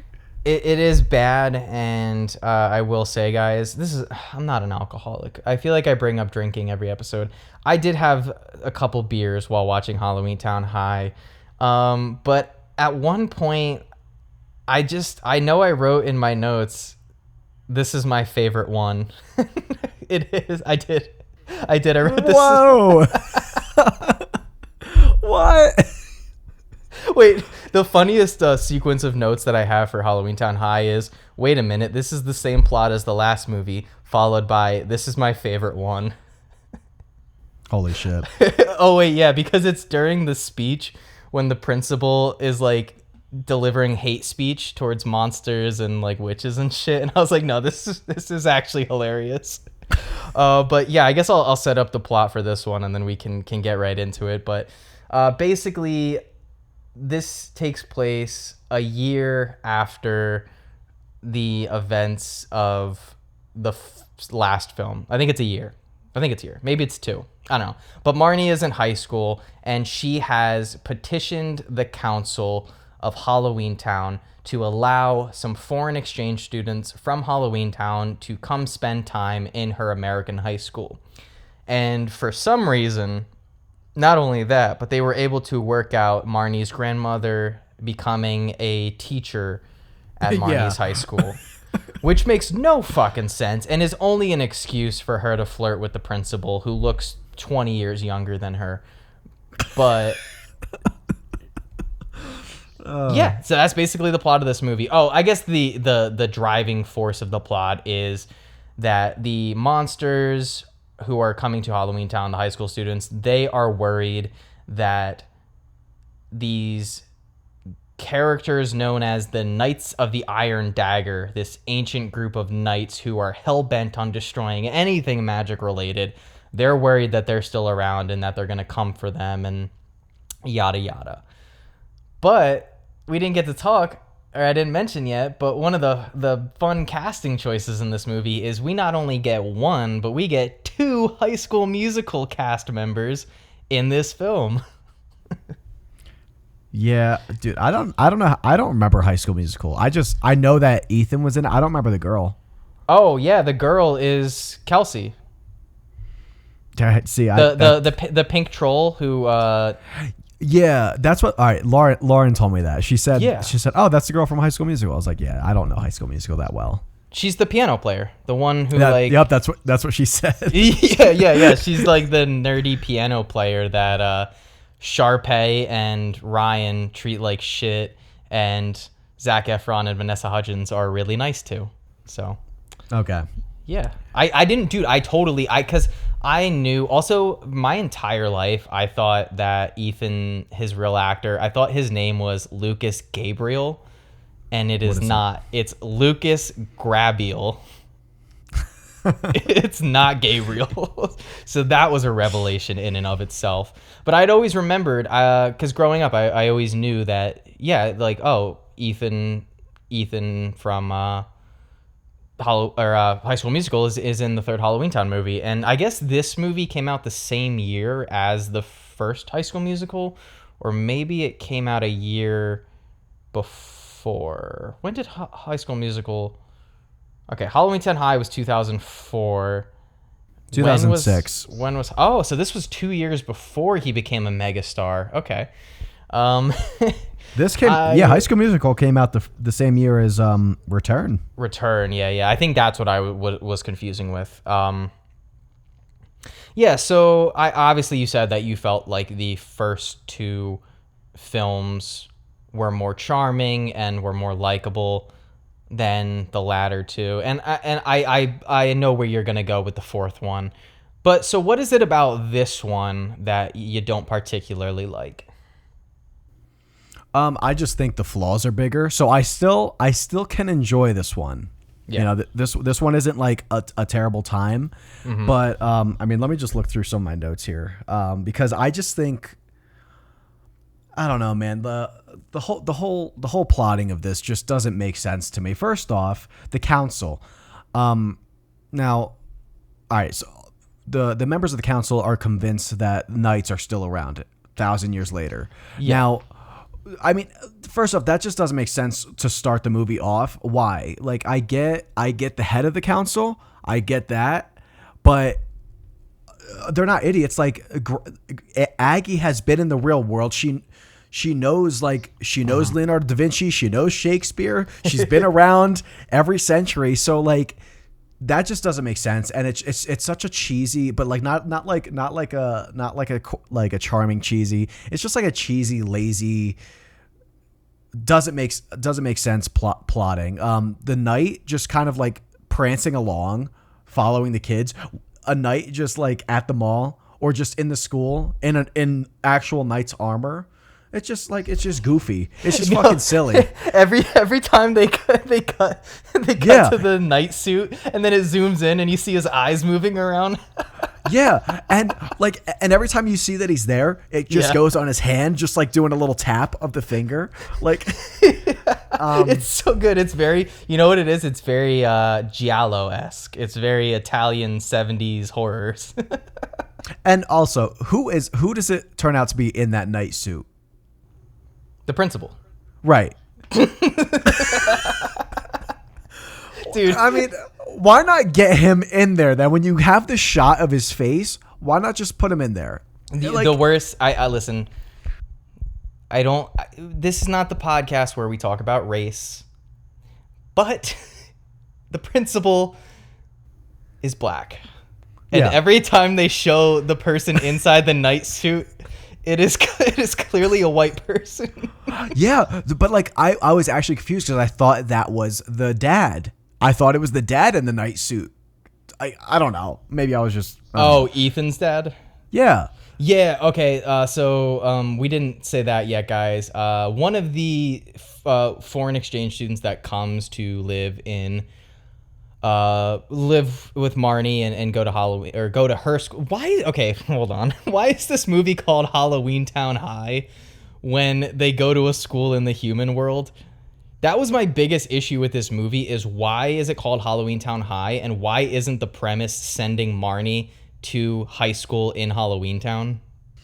What would you call it? Just Halloweentown 3? I just wouldn't make the movie. I wouldn't make the movie. No, but if you're going to call it Halloweentown High, this is now the second movie in a row where the name doesn't make any goddamn sense, because Halloweentown 2, Calabar's Revenge. No, it's because they're bringing Halloweentown to high school. It's just Halloweentown coming in to the high school. That's what that is. I don't think it's saying it's Halloweentown High. It's not like the high school of Halloweentown. Okay, I understand that, Josh. But Yeah, if you're in the year 2004 and you're getting real hype for Halloweentown 3 and they release the name Halloweentown High, is the perception not, oh hey, Marnie's gonna go to Halloweentown High? Yeah, no, you're right. It is. Basically, the plot of the third and fourth movie should have just been switched. So, okay. I think the characters are absolutely weaker. Like, I think it's such a drop in quality just across the board. First off, I hate a lot of the writing in this. Like let's just go to the normal jock character, right? There's a jock in the character. This was probably one of, if not my favorite line in the movie. And it's when it's the first day of school, Aggie's getting ready, she's teaching science, and these two jocks in the front of the class, right there in the front, they're just giggling to each other. They're just giggling. Class didn't start yet, and all Aggie says to start the class is turn to chapter 1. And the main jock giggling just goes, what's she talking about? Has she ever taught in her life? And I'm just like, what are you doing? Dude, she just asked you to open the fucking book. Just go to, like, just stuff like that. And he has another part where he's like, man, don't you just hate Halloween? It's such a freak show. And I talked about Calabar getting rattled so quick. This guy has him beat. Ethan just like stands up to him. I'm jumping all over this movie. I don't care. Ethan just stands up and just starts like saying, do you even know anything about the creatures? Like, I bet you just think, in the mall. Yeah. Yeah. And he's like, I bet you think all vampires just want to suck blood. Like, just saying stuff like that, not really insulting the guy. And the guy just gets so angry. He's like, listen, you better watch it, okay? And oh my God, just stuff like that. I love how that whole scene starts, because it starts with they go to the mall, right? And the Halloweentown kids they are having a good time, they're having fun, and then they see a Halloween display for a Halloween store, and they get all bent out of shape, and they're like, oh, is this really how they see us? And they're like, of course they're scared of us. I'm scared of us. And then for no reason, like the most obscure thing, like the bullies walk by and they go, oh God, who even likes Halloween? It's just for freaks anyway. And it's like, who says that? And then it's not at all. Like, Ethan stands up and he's like, no, you're the freak. Yeah, and that doesn't really get him mad. He just says, "What'd you say?" And then Ethan just goes on talking about monsters and creatures. And then the guy just gets pissed. Ethan has a hard line though. He goes, "Oh, maybe if they want to make masks scary for Halloween, they should make one of your face." That is that's what does it. I get that, That's an awesome line. But yeah, just like I said, just huge dip in quality in the writing, and not even like the first one. The first two are like good at writing, but this one just felt like they were just going through the motions of like, okay, how do we just move this along? Like, even opening up with the night shot, and it's like the little monologue of the narrator talking about like the worlds unite, the portals open, but not without a fight, and then he just gives the corny evil laugh, and I'm like, okay, all right, so we're just kind of like I don't know. I thought the laugh was fun. So fucking bad. It is, but when I'm watching like a dumb kids Halloween movie, that's the kind of shit that I want. Like, I want it to be some dumb fun stuff, and I feel like the first two should have done that. And I'm not saying this one does, but no, some of the elements that I guess not enjoyed, because this is a bad movie. Spoiler alert, guys, none of these are getting positive scores. But what I had fun with in this one is, I don't know, I feel like this one, I don't want to say it took itself less seriously, because it definitely doesn't. Maybe I was just so past the point of giving a shit that I decided to just have fun with it. So Jake just liked these more and more because he was just so drained. He was just like, all right, I give up. It's like when you haven't slept for a really long time and you start to get like delirious. That was my experience with these movies. I like Dylan's reaction when he sees what the troll girl looks like, and he's like, you're all pink and puffy. It's so funny. Dude, I wrote down in my notes, one of my first notes is, wow, these are the oldest high schoolers since Sam Raimi's Spider-Man. Dude, when it's the ones you're talking about. It's the scene with the grandma when she's teaching, because they show the schoolers, and I was like, no joke, that guy is 40 years old. That is the jock. Yeah, the jocks, dude. They look ancient. Like, I get it. Like, it was that time period back in the day, like, to not cast, but holy fuck, they didn't even try. I wrote down Sophie is doing nothing in this movie. That was disappointing. Yeah, I'm fine with it because I don't like Sophie, but dude, let me just tell you, just gonna keep talking about the writing here, because Cody is unbearable. This fucking shithead just full on stalker. Get the fuck out of here, you nosy piece of shit. Like, this guy starts off on a bad note when he just like takes a note out of Marnie's book. It's not even like peeking out that much. This guy digs in her book and looks at her locker number. Get the fuck out of here, you fucking weirdo.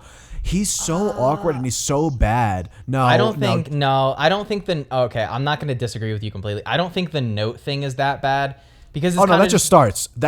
I'm saying that's what I was going to say. Yeah. Cuz that's just I like this girl. I want to just like see where her locker is and then I can talk to her. It's when he follows her to the mall. Yes. And you know the only reason they do all that stuff is because he's like the clear red herring of the movie. I know. But he's just really bad. He's so fucking terrible. He looks awkward in every scene. Do you know who that actor is? He's in he's been in some familiar. stuff. He was in did you watch Unbroken? You didn't see that one back in 2014?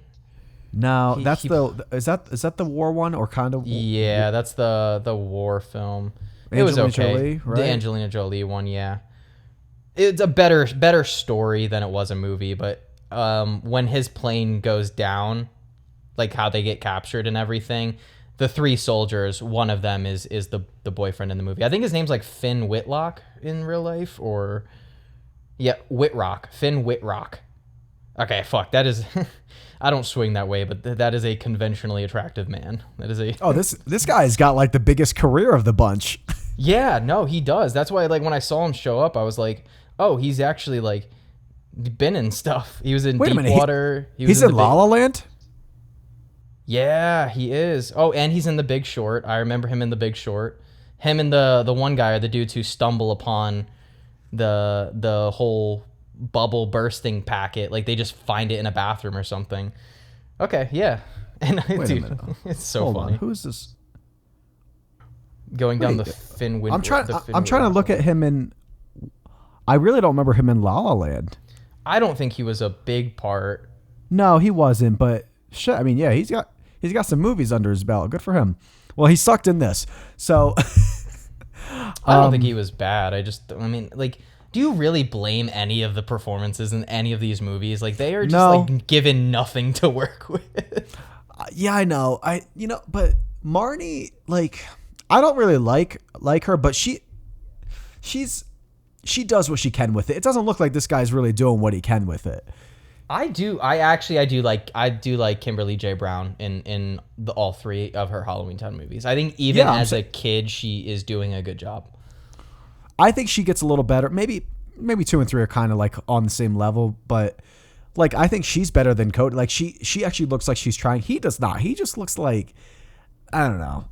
He looks like he knew what movie he was in, and he's like, I don't have to try here. No, but I will say, out of all 4 movies, this one I think easily, by far and away, does the worst job at capturing the Halloween feel. Like out of the 4, it's a toss up between 3 and 4 of which one doesn't nail the Halloween feel. I think 4 is exceptionally worse. Yeah. I think 4 has one edge over 3, and it's that 4 at least takes place in Halloweentown. 3 does not. It might as well not. It might as well fucking not. Now, I'm gonna actually hardly disagree, because 3, not that it's good at capturing the atmosphere, but you at least still have the creatures, even if the costumes are shitty. 4, you get none of that. You get fucking none of that. 4 has the worst costume design. It's worse than 1. It's so bad. But I can't even remember any costumes in it. Fuck. Yeah, wonder why. But I'll save that for when we get on 4. Yeah. Speaking of costumes, I remember one vividly in the 3rd one. They what is he? He's not a troll. Is he a troll? An ogre? An ogre. He's blue though. Yeah. Is he the one who plays football? No.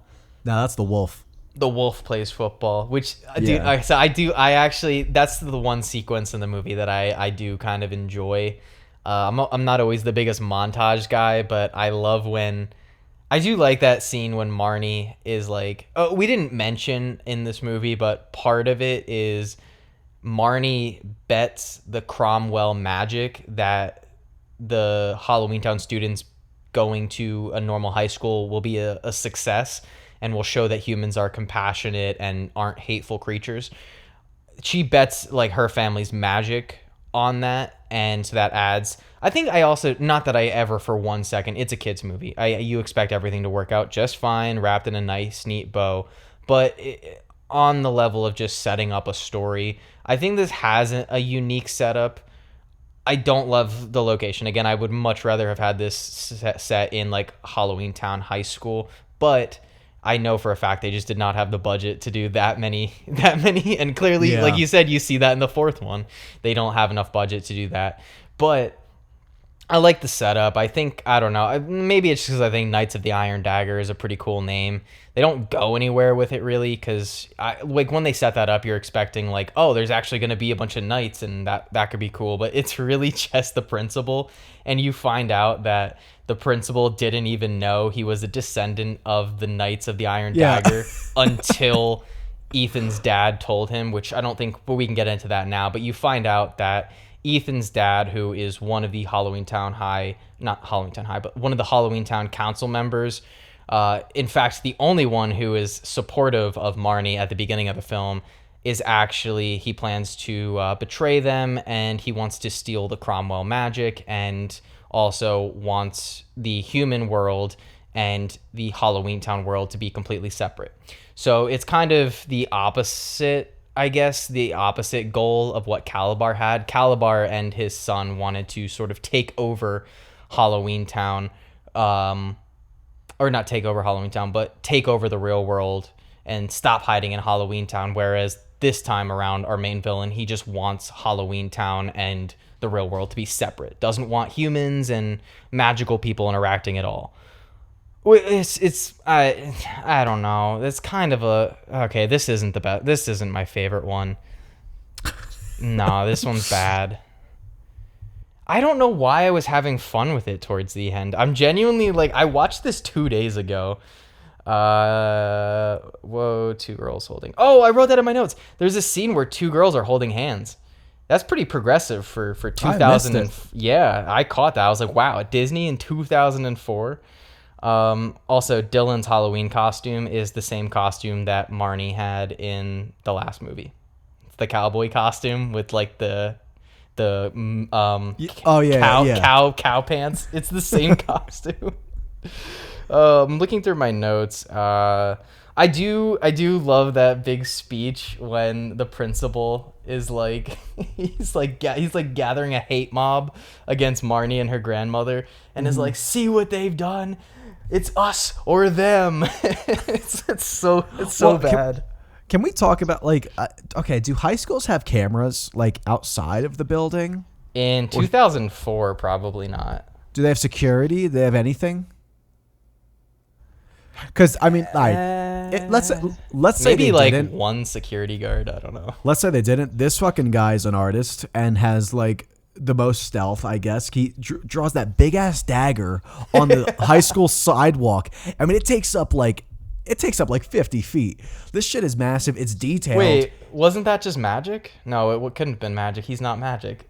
No, I think they even said he did it. Like he put it there. Yeah, but it washes away immediately. Yeah, it's chalk. I don't know. No, like not like it's like immediate, like snap of a finger. It's gone in like half a second in that same shot. So I thought it was like magic. Aggie calls for the rain. She makes it rain outside. Oh, right. Oh, so like that's actually a great segue. Can we talk just about how blatantly Maggie and Marnie, not Aggie, I'm sorry. Don't you mean Splendora? Oh yeah. Can't wait to talk about that. But no, Aggie and Marnie, they use their magic in front of people in this movie at like every opportunity. And it makes it even worse on Marnie's part because she's constantly giving her grandma shit for using magic in front of people. But Marnie does the same fucking thing. Stalker Man catches her every time. Because she's not even like... She flat out... Oh, God. That's the nice thing about talking about all these movies in one video is even when we do go back a little bit to a previous movie, it works. It's a deep dive. It's a deep dive, guys. It's a franchise deep dive. But, like, oh my God. So in the second movie, part of Marnie's character arc in that movie is she is overly trusting. She trusts Cal. She takes him to her grandmother's room, in which he steals the spell book. He betrays her, obviously. It's Calabar's son. He's the villain. In this movie, yet again, she immediately meets a guy, and within like 3 days of knowing him, tells him that he's a witch, or she's a witch. Not only tells him, but while he's unconscious, So dangerous. Puts him on a broom and starts flying. And then the next day, when she has an out, when he's like, oh, I had a weird dream, you said you were a witch, she conjures up a fucking haunted house in front of him. Marnie, this whole movie you've been giving your grandma shit for using magic just at a whim in front of people, and you're doing this. Okay. I'm thinking too much about this movie at this point. No, this is good because you have a lot to think about after saying this is the best one. No, I said it's my favorite. I never said it was the best one. Fine. Is it still your favorite? I would not. I don't think this is. I mean, I guess it's fine. As long as you say it's not the best one, I don't care if it's your favorite. That's fine. I don't even think I have a favorite. I think I hate them all equally. When they lose their... Oh, sorry. It's just I'm looking through my notes. Because I think one of the hardest I've laughed in a really long time is basically Ethan's dad shows up. The plan is a success because the principal successfully turns the angry mob against Marnie and her grandmother. So Ethan's dad shows up and is like, well, time's up. You also find out that Ethan betrayed them too. He was the one who put the dagger in the pumpkin at the mall. He was helping his dad out the whole time. He was under the guise that nobody would get hurt. It's the same fucking exact plot as the first movie with Luke, where he's helping the bad guy. But when the bad guy starts hurting people, then it's a problem. Okay. Did you really fucking think they weren't gonna? Okay, they're bad guys. They're villains. Okay, but anyway, Ethan's dad shows up and starts, and he takes Aggie and Marnie's magic from them, and it's like a shitty 2004 special effect. It looks like it was done in Microsoft Paint, but when they are absorbed of their magic, Marnie and Aggie fall to the ground, and they go, and they're like, they just kind of slump over, and they go, oh, and they just but they fall at different times. It's a weird moment to point out, but it made me laugh. Well, no, so I actually have a note about that. Yeah, and I just wrote, so the spell, which I think is what he said, Magicus Fixum, something like that. Yeah. That's all you need to do to drain someone of all their powers. Yeah, that's it. Yeah. And then to just for the person to take them back, it's as easy as Magico Facum. Because they do that. They just that's the thing. He takes their powers so easily. So I guess it's crazy. It's insane that Calabar just didn't do that. Why not? Why didn't he do that in the first one? Now you don't have the Cromwells up your ass. But anyway, if you do that, why are they on the ground defeated? Just fucking cast that spell and get it back. I was about to say that it's maybe a binding contract, in sort of how they do in Harry Potter, which if we're bringing up really terrible spell names, is there anything worse than Avada Kedavra? In terms of spell names? I don't think there is. Yeah. I don't think there's a worse. Naming your killing spell Avada Kedavra? Awful. Yeah, there's worse. I'd rather, what is it? Magic. Wait, what did you say? Magicus Fixum. Oh wait, what's worse? That Magicus Fixum or Trappa? Oh, Trappa's worse. Trappa. Dude, they build it up like it's such a cool reveal too. They're like, oh, what does they say backwards? Trappa. Trappa and just saying a normal word that's apart. Just apart. Oh, crazy. Yeah, apart. Yeah, apart and trap. Yeah. And oh my god, every time she says a part, she says it with so much conviction too. Yeah. I don't know why, but I wrote, "Damn, Ethan's dad is a dick." Oh, I wrote another line that I love. This was a contender for my favorite of the movie. Is when they go through the haunted house, the girls, and she says, "That was the worst haunted house I've ever seen. The ghost didn't even go boo." And I was just like, "What? Who are these? Who are these teenagers?" I love how they turn their haunted house and they're like, "We're gonna not make it scary because we want a better reputation." And so Yeah. instead, they make it like a museum of like facts. Like, who wants to learn about it? It's so funny. Why are you calling it a haunted house? Just call it a fucking like playhouse. I did think it was kind of funny. Like, I think that's a funny plot line that did make me laugh a couple times. So where it's like, I guess, if this were real, like, and there were really monsters, they probably wouldn't be happy with their portrayal. It's stupid, but I forget the context of this line. Oh, why? All I wrote is, "I'm just going through an awkward phase," and it's Dylan, but I can't remember why he says it. What is the context? Because they're saying what they are. Like, they're saying, "I'm a werewolf. I'm a troll." Right. They go, "I'm a werewolf. I'm a troll," and it cuts to Dylan, and he has like a smirk, and he goes, "I'm just going through an awkward phase." Dylan gets better as the movies go. Let me tell you, it pisses me off that it's so weird from the third to the fourth that Dylan is just like, he has no interest in intimacy at all. When they go to kiss and she's like, "I'm sorry, it's just too gross," and he's like, "Thank God, can we just be friends?" I don't know. That was just like, what high school kid is just denying a kiss and just like wants friendship? No. It's because it's not because he has no sexual drive. Like, he does have a crush on her, and in the second, third, and fourth movie, he has like a thing for girls. In the second one, he gets shot down by Marnie's friend. Yeah. He likes girls. He just doesn't like that she's a pink troll. That's the only thing. He just didn't want to. Yeah, that's why he said that line, because he didn't want to kiss the pink troll. That sucks. That's not even like. You know what's weird about that line is that or what proceeds right after. Sorry guys, I did not have my mic in my hand. I had to. For anyone wondering why I didn't talk in the last minute, I always forget to plug my laptop in before. Like, I always have it charged, but I know the charge is never going to last. But no, right after they agreed to just be friends because they don't find each other attractive, which I think is kind of a funny little character thing, that he finds her gross because she's a big pink troll, and she finds humans ugly as well because they're all pale and boring and shit. So that's kind of funny. But right after they agree not to kiss and to be friends, they get up and they immediately start holding hands. Yeah, just prance off into they run off. Oh. Okay, we are nearing the 2-hour mark. Shall we? Unless you have any more to say about Halloweentown High, overall, I think it's the one out of the first three that we talked about that. You know what it is?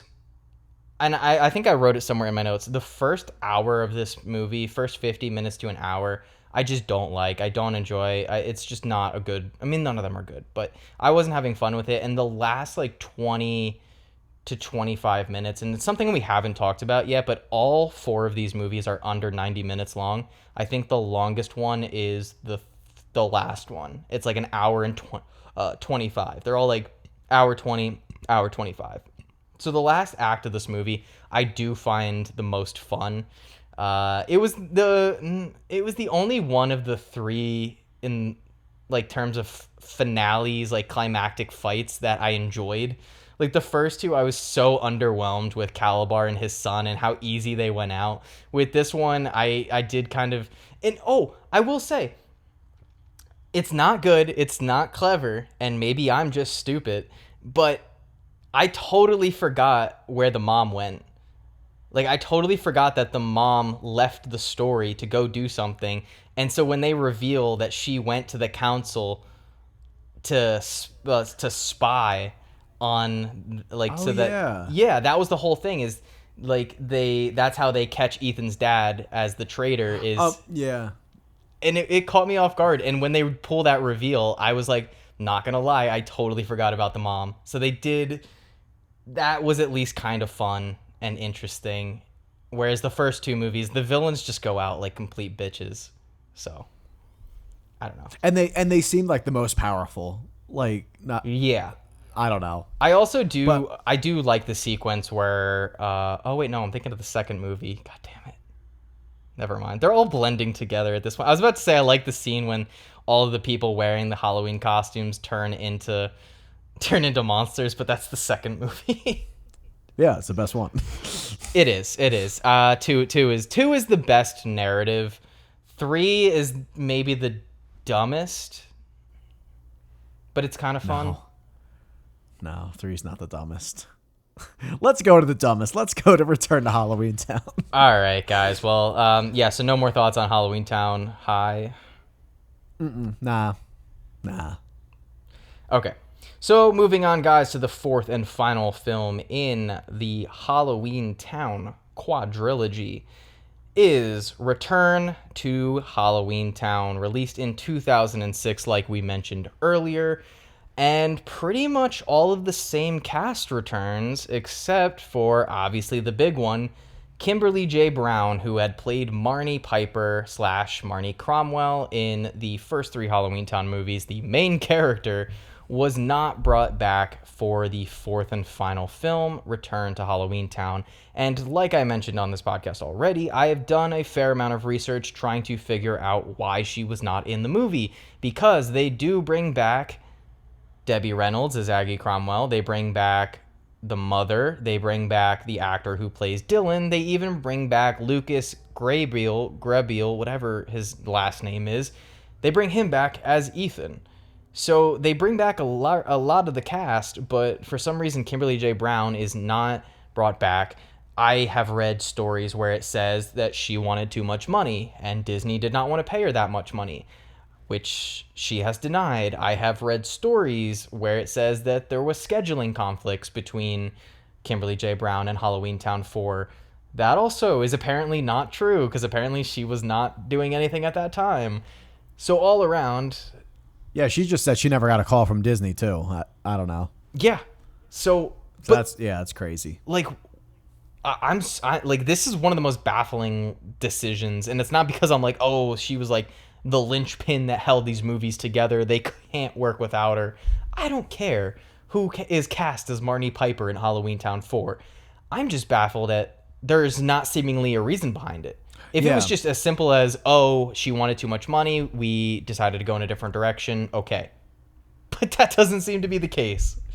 Yeah, and I can't see that really being the case. Like, I can't imagine that she was, like, asking for a crazy amount of money or even asking for anything.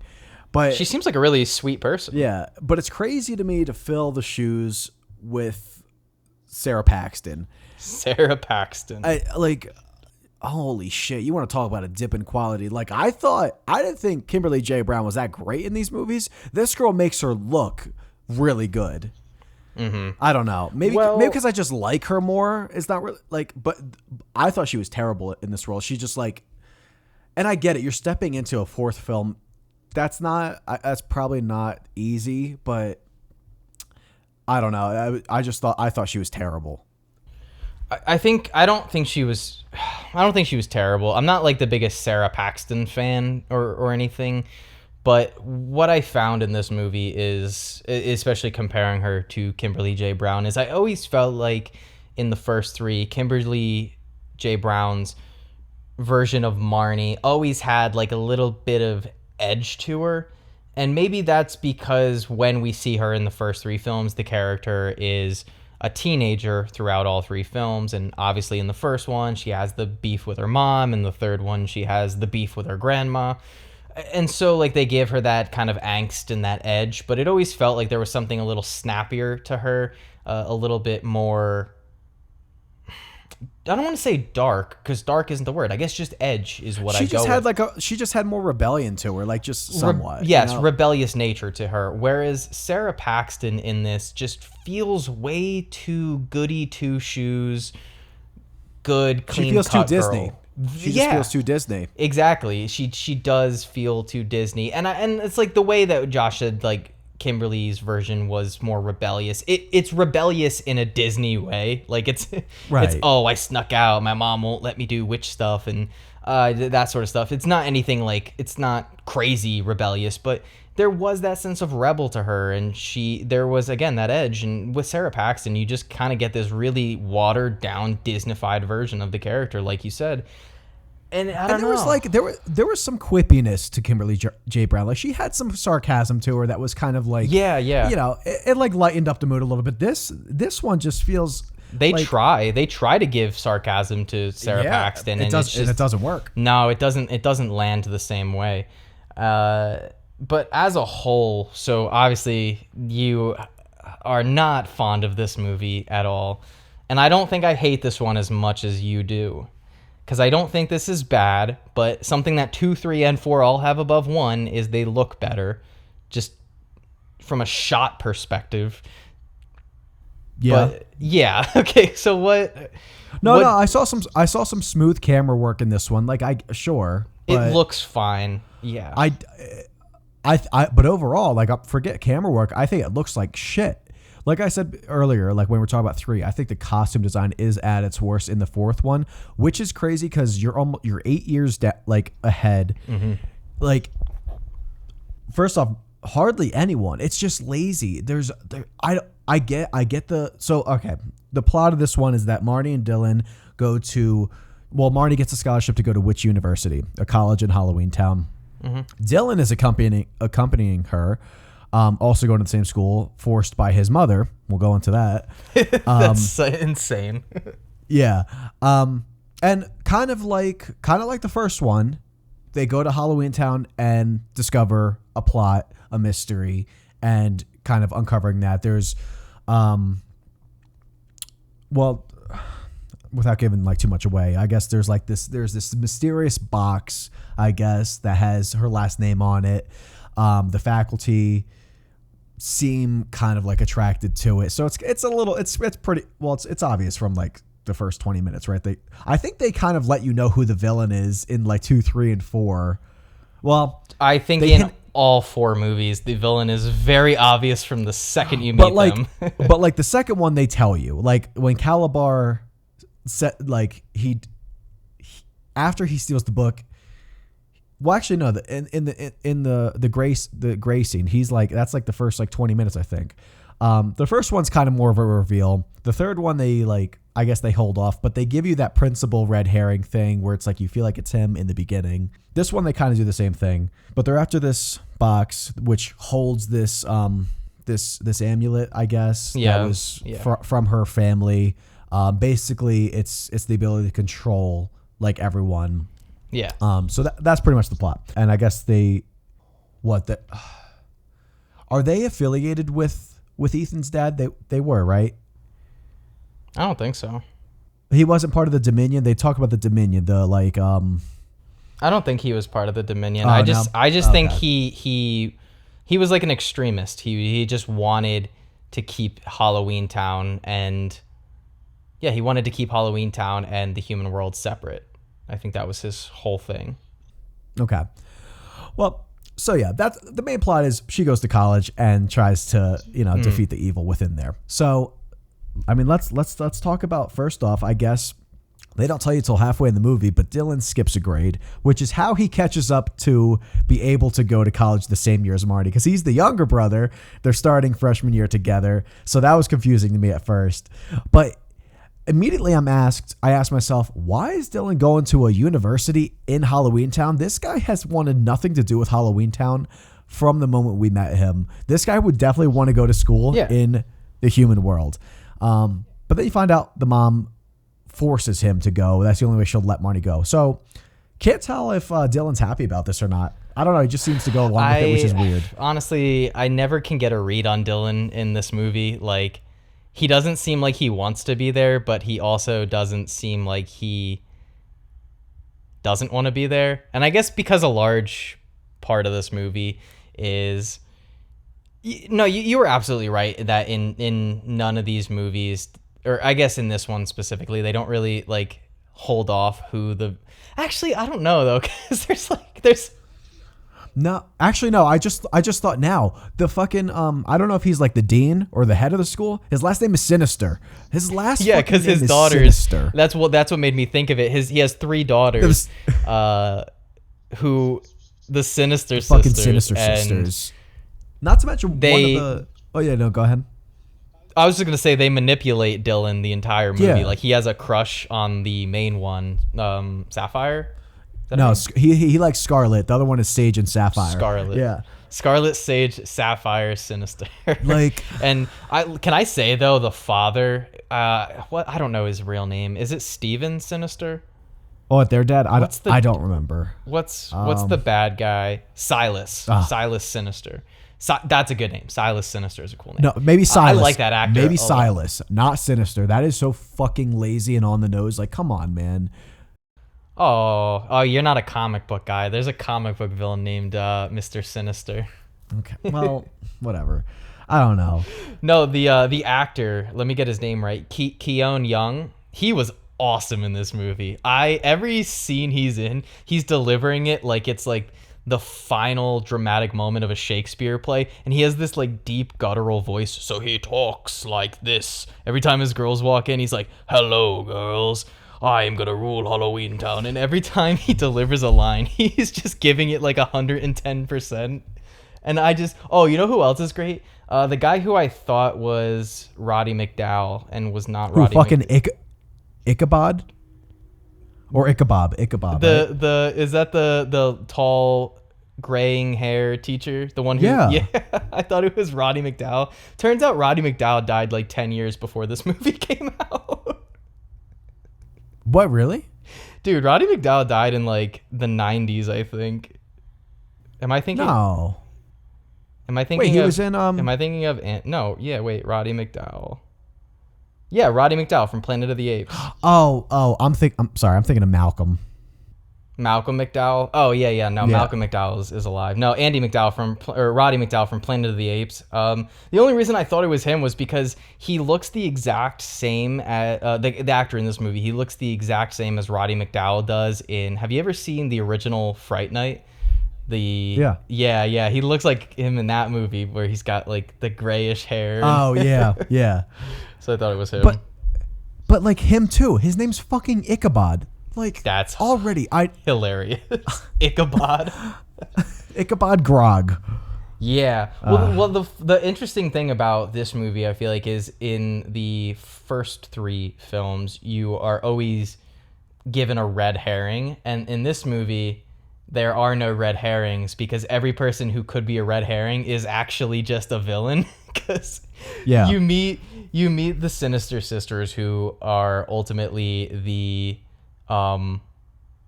daughters, obviously, of President or Principal Sinister. Is there a principal? I don't know if he's the dean. I'm just gonna say he's the dean. I don't know. He's got a nameplate for something. Either way, you meet their one female teacher whose name I am not remembering. Why can't I remember it off the top? Oh my gosh, because her name is... I don't know how to pronounce that.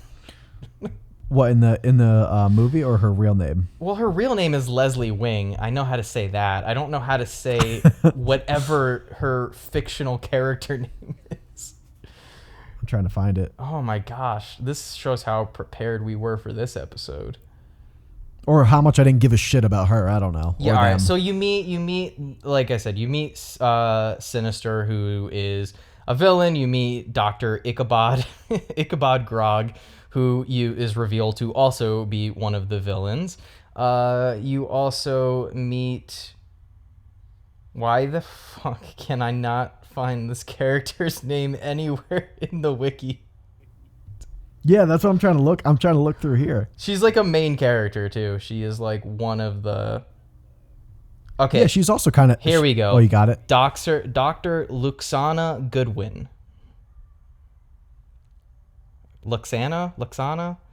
Okay, she's the chancellor. Oh, okay. So Silas is the head of Sinister Inc. So that is a company, I guess, in Halloweentown. The woman, Luxana Goodwin, she is the chancellor of which university? and Silas Sinister, he's the leader of the Dominion, and Ichabod, Goodwin, I think it's just those two, but they're all a part of the Dominion. They're like this like secret cult that they want to unlock this box, which Josh said that it has Marnie's last name on it. What he forgot to mention is that it doesn't just say Cromwell, it says S. Cromwell. And they're all like, who's S. Cromwell? I don't know who S. Cromwell is. And then you have this dumbass teacher whose name is like Miss Periwinkle, I think, who just somehow resembles their grandma because they couldn't get Debbie Reynolds for more than a scene in this. So they're like, oh well, let's just recreate her in this teacher. Yeah, let's just get this one. And they use I think they could have gotten Debbie Reynolds because let's be real, what was she doing in 2006 that they couldn't think so. I think they wrote the script for this movie. The problem is this script doesn't work if you have Debbie Reynolds in it. Yeah, I guess. Yeah, because what we find out is this is the second Halloweentown movie to use time travel. But basically, Marnie is in a class, Dr. Ichabod's class, and this magic box we talked about with S. Cromwell on it comes out of the cave. Everybody thinks that Marnie does it. And one thing that we didn't talk about, and it's actually a pretty pivotal part of the plot, is that ever since Marnie broke the portal in between Halloweentown and the real world, then a bunch of people in Halloweentown started going to real universities in the real world to get away from their parents, as Ethan puts it. We forgot to mention Ethan's back in this movie. Oh my god, Ethan's back. But yeah, and now him and Marnie have like a love plot going on. Out of the thinnest fucking air I've ever seen. They interacted maybe like 2 times in Halloweentown High, and now he's like the main romance plot. but yeah, I want to stick with that with what you're going off. Yeah. Okay, so you find out again, like ever since that happened, that's when they started allowing mortals to start going to Halloweentown. Or no, I'm sorry, not mortals. Witches University was originally just for witches, and when people started going from Halloweentown to American universities or real world universities, they didn't have enough kids to attending college. So they opened Witches University up to all witches, or all creatures like goblins, ghouls, wolves, and all that shit. And they wanted it to be an evil academic playing field. So they didn't want witches using their magic to cheat on tests and have an advantage over non-magic users. So Marnie finds out quickly that you cannot use magic on campus. So when the box magically comes out of the like tomb or well or whatever and goes right to her, everybody suspects that she does magic, and it's a problem. And then you find out that the teachers are trying to coerce Marnie into opening this box that says S. Cromwell. And the issue, and why I said Debbie Reynolds couldn't be in this movie because it doesn't work with the plot, is Marnie has to figure out who this S. Cromwell is. So she goes back in time, and you do get to see like Halloweentown back in its really, really early days. And Marnie sees this character who we're told is Splendora Cromwell, the name that's on the box. And she is set to become queen of Halloweentown or whatever. And she sees played by Sarah Paxton. Splendora also played by Sarah Paxton. Because they felt Sarah Paxton was so good at acting that they needed 2 of her in this movie. Yeah, if you guys like 2023's The Flash, where we got 2 Ezra Millers, this is the OG, baby. We get 2 Sarah Paxtons. But fucking just replacing everybody's job. She just replaces Kimberly and somehow Debbie Reynolds. Yeah, because as Josh just alluded to, you find out that Splendora is actually Aggie Cromwell, Marnie's grandmother. So that's why they couldn't have Debbie Reynolds in this movie, because this whole mystery of who Splendora Cromwell is and what's in the box or how to get in the box, because they can't figure out how to unlock it. And this is where you find out what Josh mentioned earlier, where what's in the box is this red glowing amulet, which gives you the power, the abilities to control and manipulate anybody, getting rid of their free will. And the Dominion, the group of people who are the villains of this film, like I said, the professors and Sinister, whatever his name is, Silas Sinister. They're all in this group and they want this amulet because they want to control Halloweentown. And I honestly forget the climax of this movie. I remember. How does this movie end? These were hard to watch, man. Yeah, this one was very tough to watch. I was just losing interest by the minute. So by the end, I remember what their execution was. I can't remember them like kind of conjuring the plan, but basically, it was for Sarah Paxton. So Splendora Agatha Cromwell, that's her full name. She didn't like Splendora, so she went with Agatha. That's how you get her name. She gives her the amulet. Let me just say here, why the fuck or how the hell does Marnie and why does she just gift her the pumpkin of Halloweentown in her bedroom? What is that shit? Because it's a callback. Like, so am I supposed to believe this pumpkin, this main attraction just came from Marty when she traveled back in time? Why did she need to give that to her? Whatever. Whatever. Because it was in the first movie. Don't you remember? Which, by the way, when it opened this and you see that pumpkin, it looks like fucking shit. Even the pumpkin, they couldn't get right. Like the first one and the second one, and you don't get in the third one, they look good.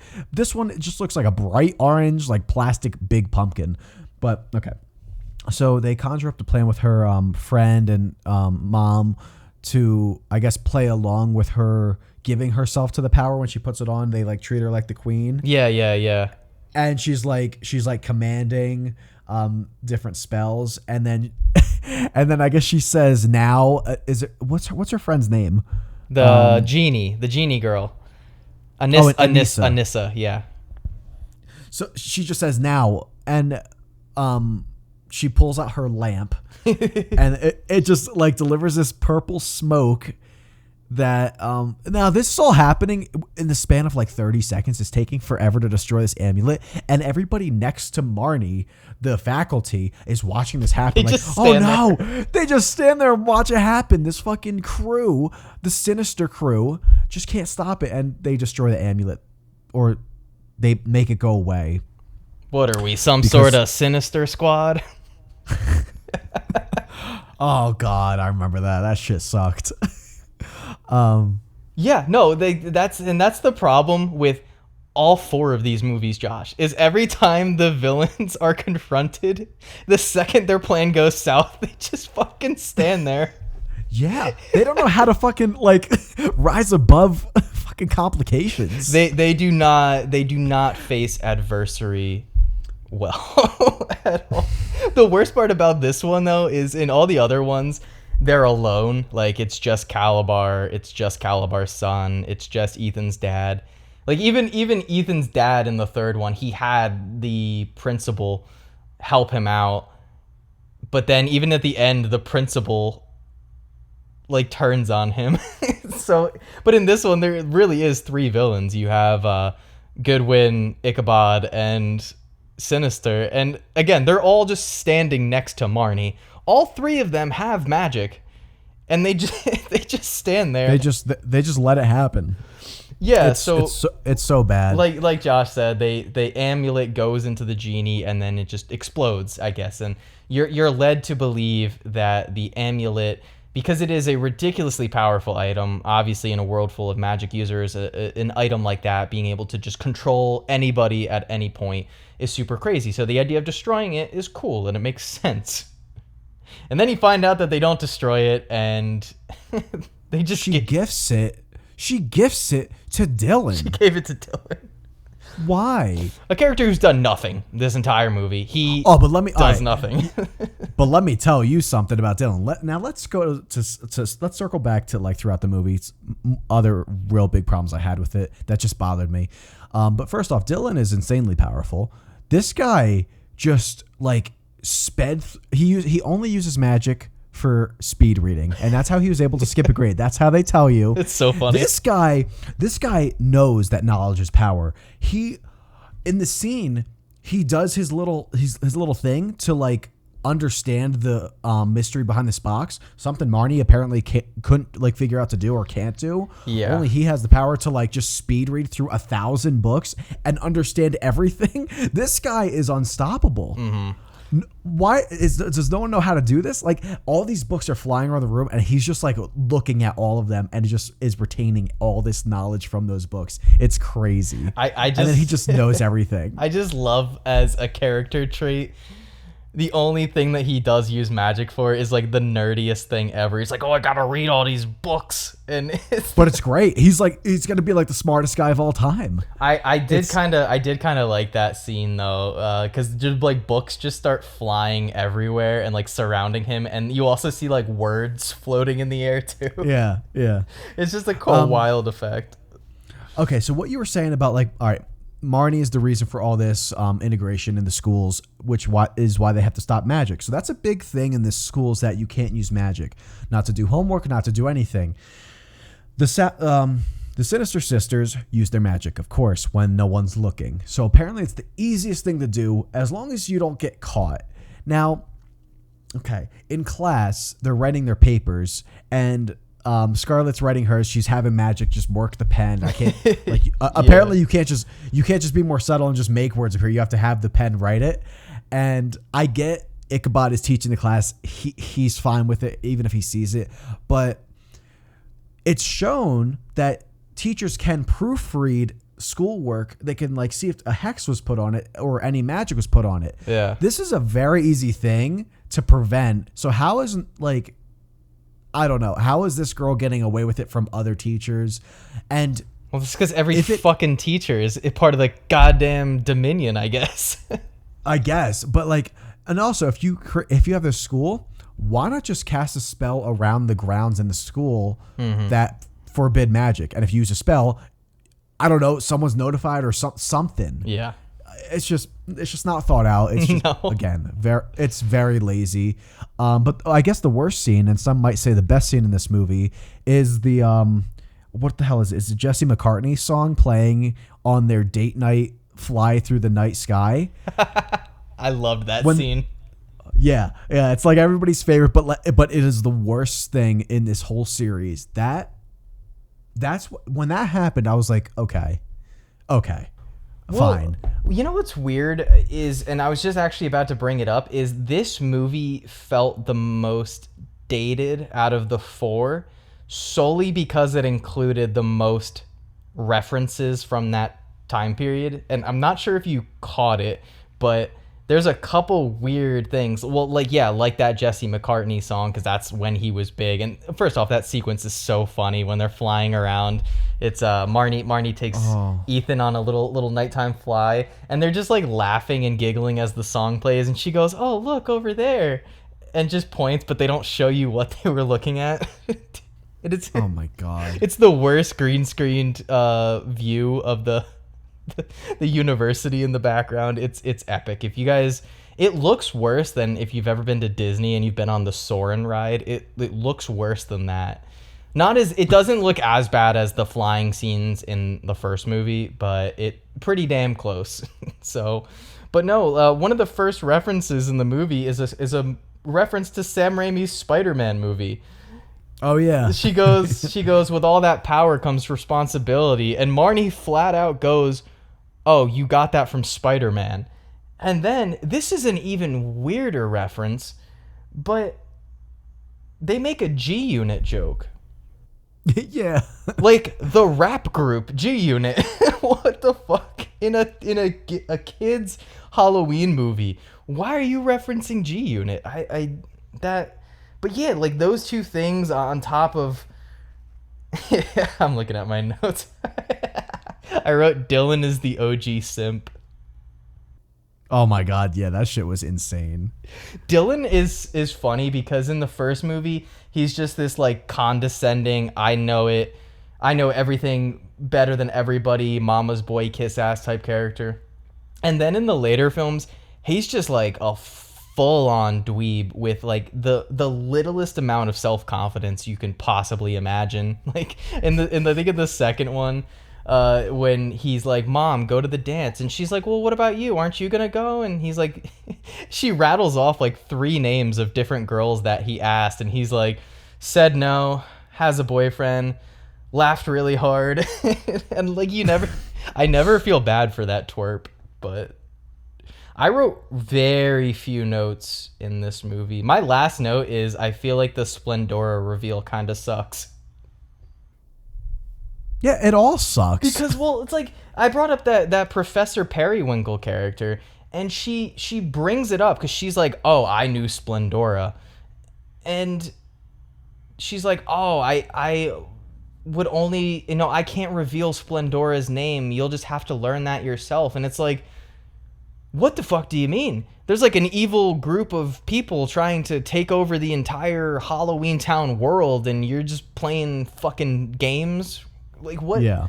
They build up the reveal like it's someone important. And also, I find it super fucking weird that, like, in 4 movies now, this is the first time that we're getting this reveal that Aggie is not her real first name and that it's her middle name and her real name's Splendora. Like, come on.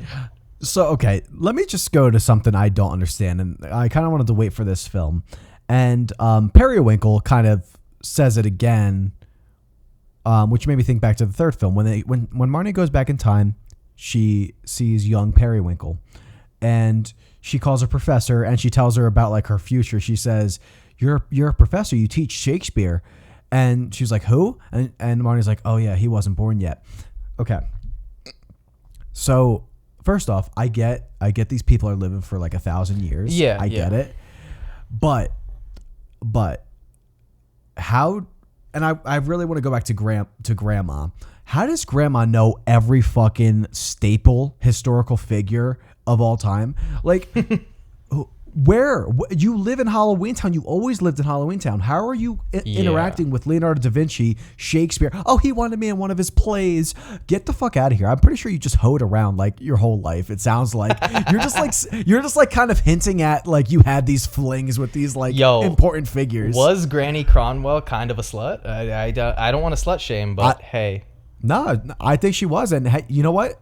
With the most important people, apparently. So good for her. But I'm just trying to understand. Oh, she definitely fucked JFK, right?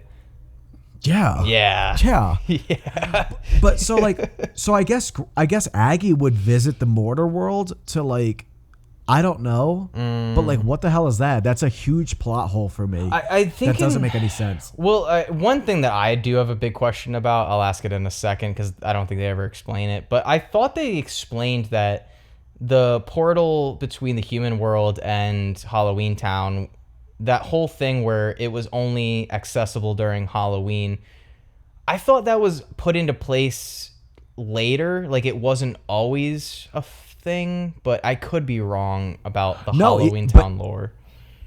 No, I think it was. I think that was so maybe like a more recent thing. Yeah, so I guess they could have like gone back and forth with, because they said they used to live. Well, I guess.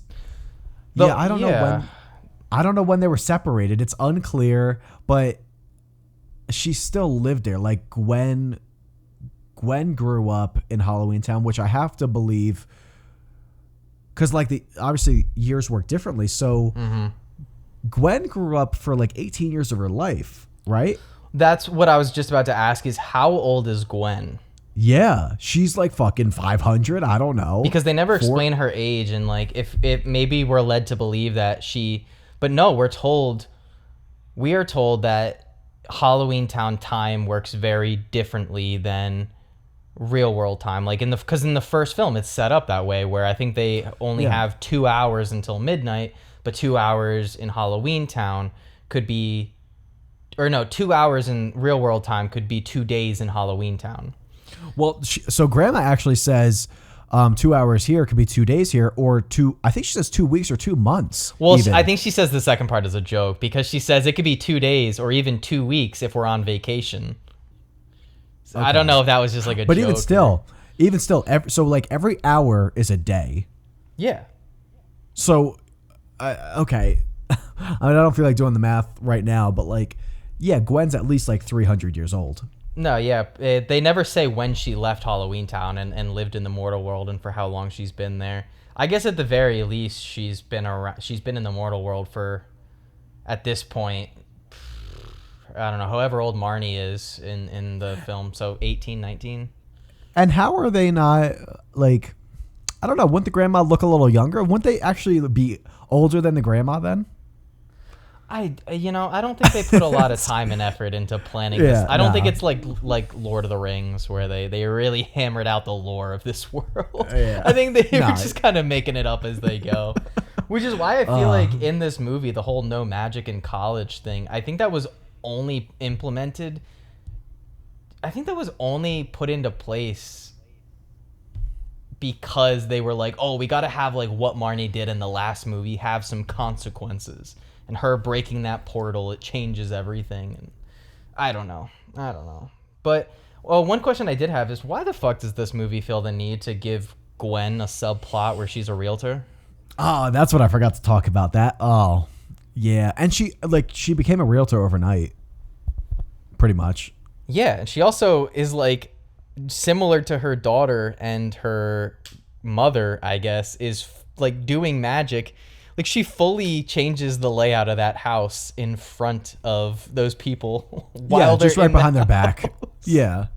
She like the guy first off, doesn't the guy like walk up to the door and he says, "What a dump. The leaves aren't even raked. Motherfucker, aren't you here to look at the house? Yeah. I can rake the leaves tomorrow." It's okay, fall. that's why don't you just appreciate the land or the home itself, not the fucking leaves that just fell yesterday. Yeah, I don't. Asshole. And she picks the worst times to like communicate with Marnie. She picks them while she's like showing a house. Call her after your day of work. Yeah, she's like yelling into the bird bath and shit, which I will say that special effect somehow looked better than the one in Thor: Love and Thunder. So I got to give props where props is earned. I really wish I had more to talk about in this movie, but I genuinely wrote 8 notes down. And one of those 8 notes is, why is Dylan in this movie? They crowbar him into this movie. There's no reason for him to be in this film. Oh no, yeah, it doesn't make any sense. But I get Sophie didn't want to act anymore, but I guess that's why maybe they wrote Grandma out to like give Sophie an out, because she said Sophie's doing her training with Grandma in these dimensions or whatever. Shit, Marnie didn't have that kind of training. Sounds intense. Yeah, it's I get it. It's a tough place to be in when your actress, retires from acting. It's crazy though. Like I'm glad these movies stood their ground on not recasting.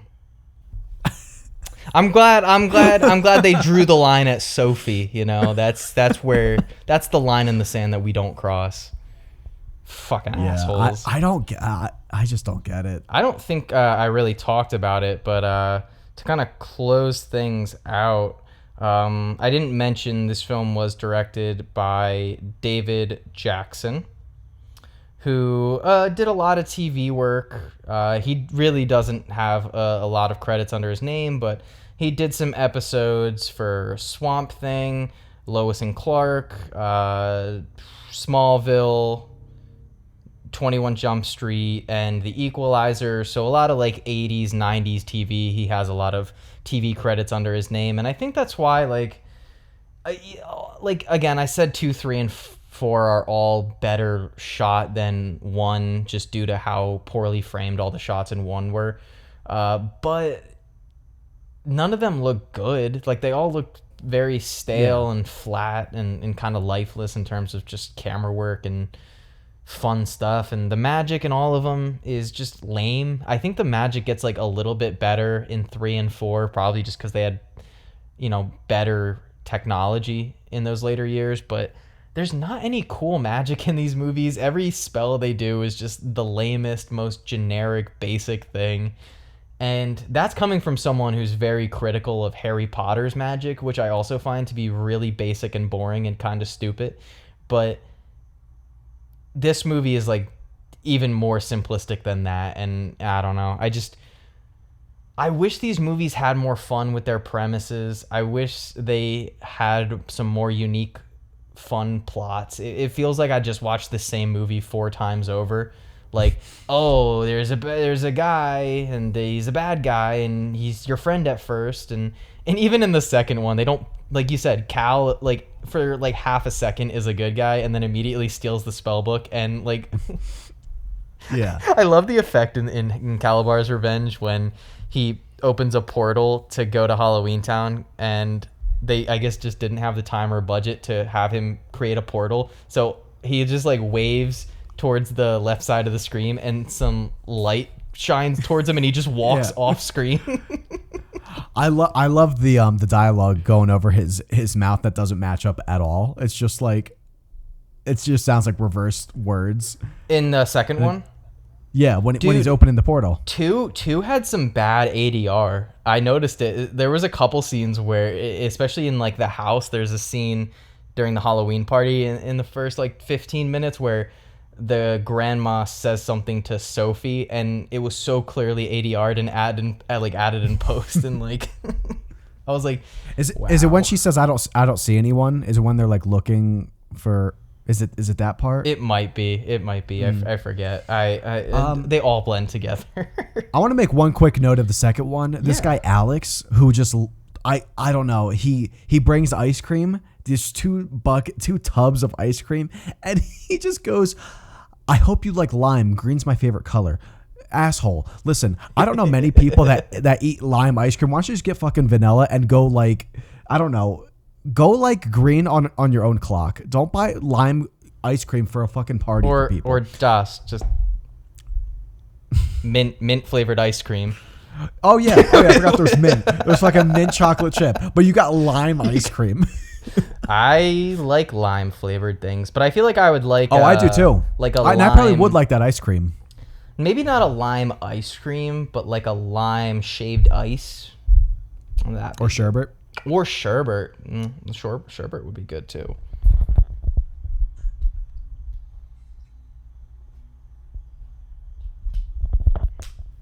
AirPods died real quick.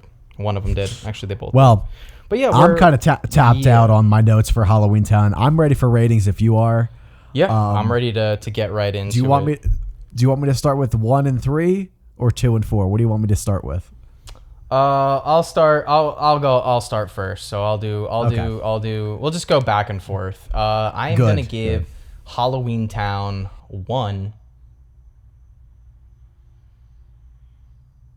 a 3 out of 10.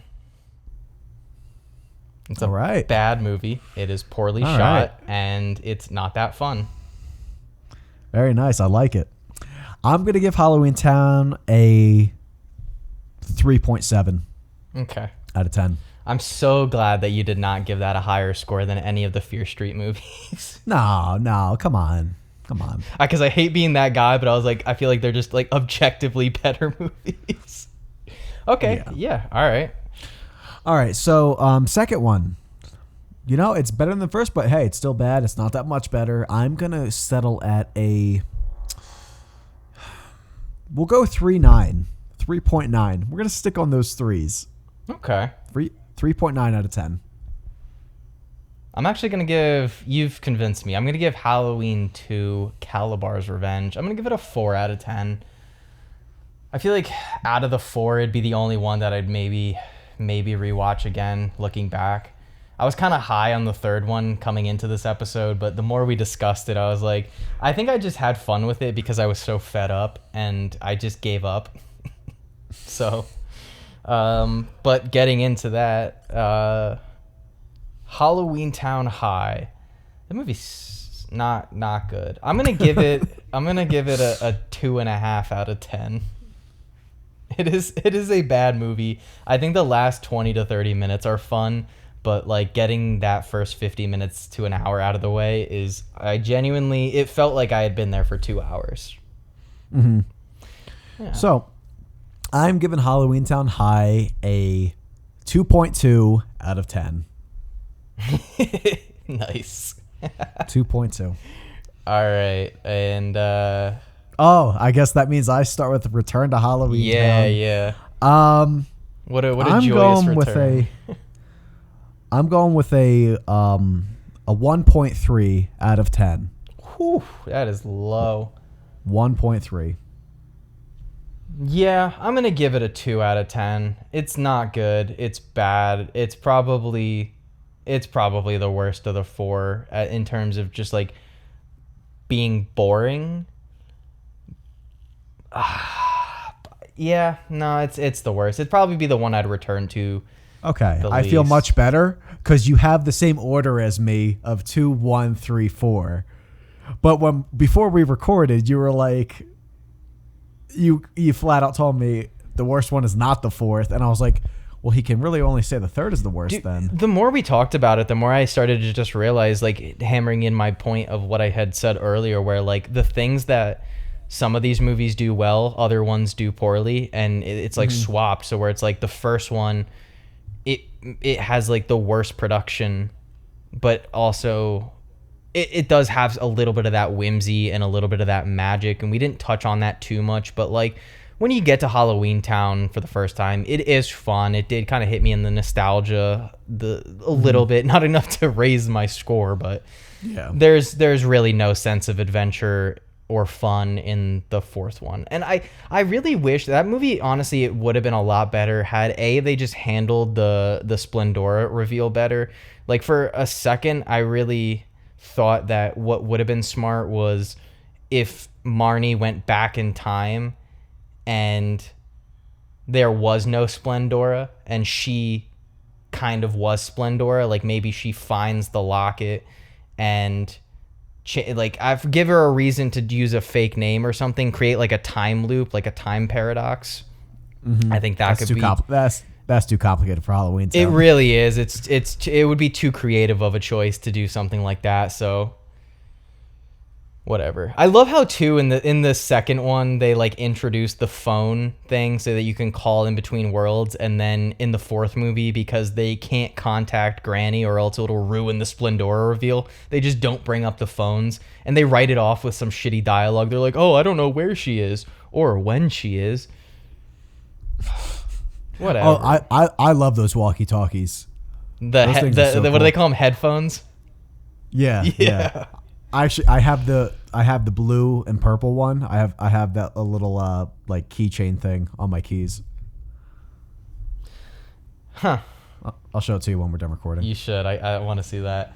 Oh wait, I didn't mention it in the second one, but I did like when because when all the Halloweentown characters are turned into like those gray, boring versions of themselves, you see Benny again, but this time he's a human. Yeah, I thought that was a funny little bit. He's awful in the fourth one too. Like he's not in it long. Him.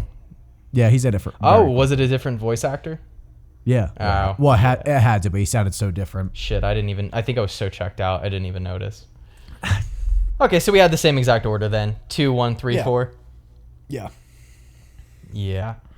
It's I had different feelings about the movies as watching them, but when I'm thinking about it and discussing, that's why I feel like film discussion is good and important, is because it really, had we had not done this, I probably would have ranked them differently and given them different scores.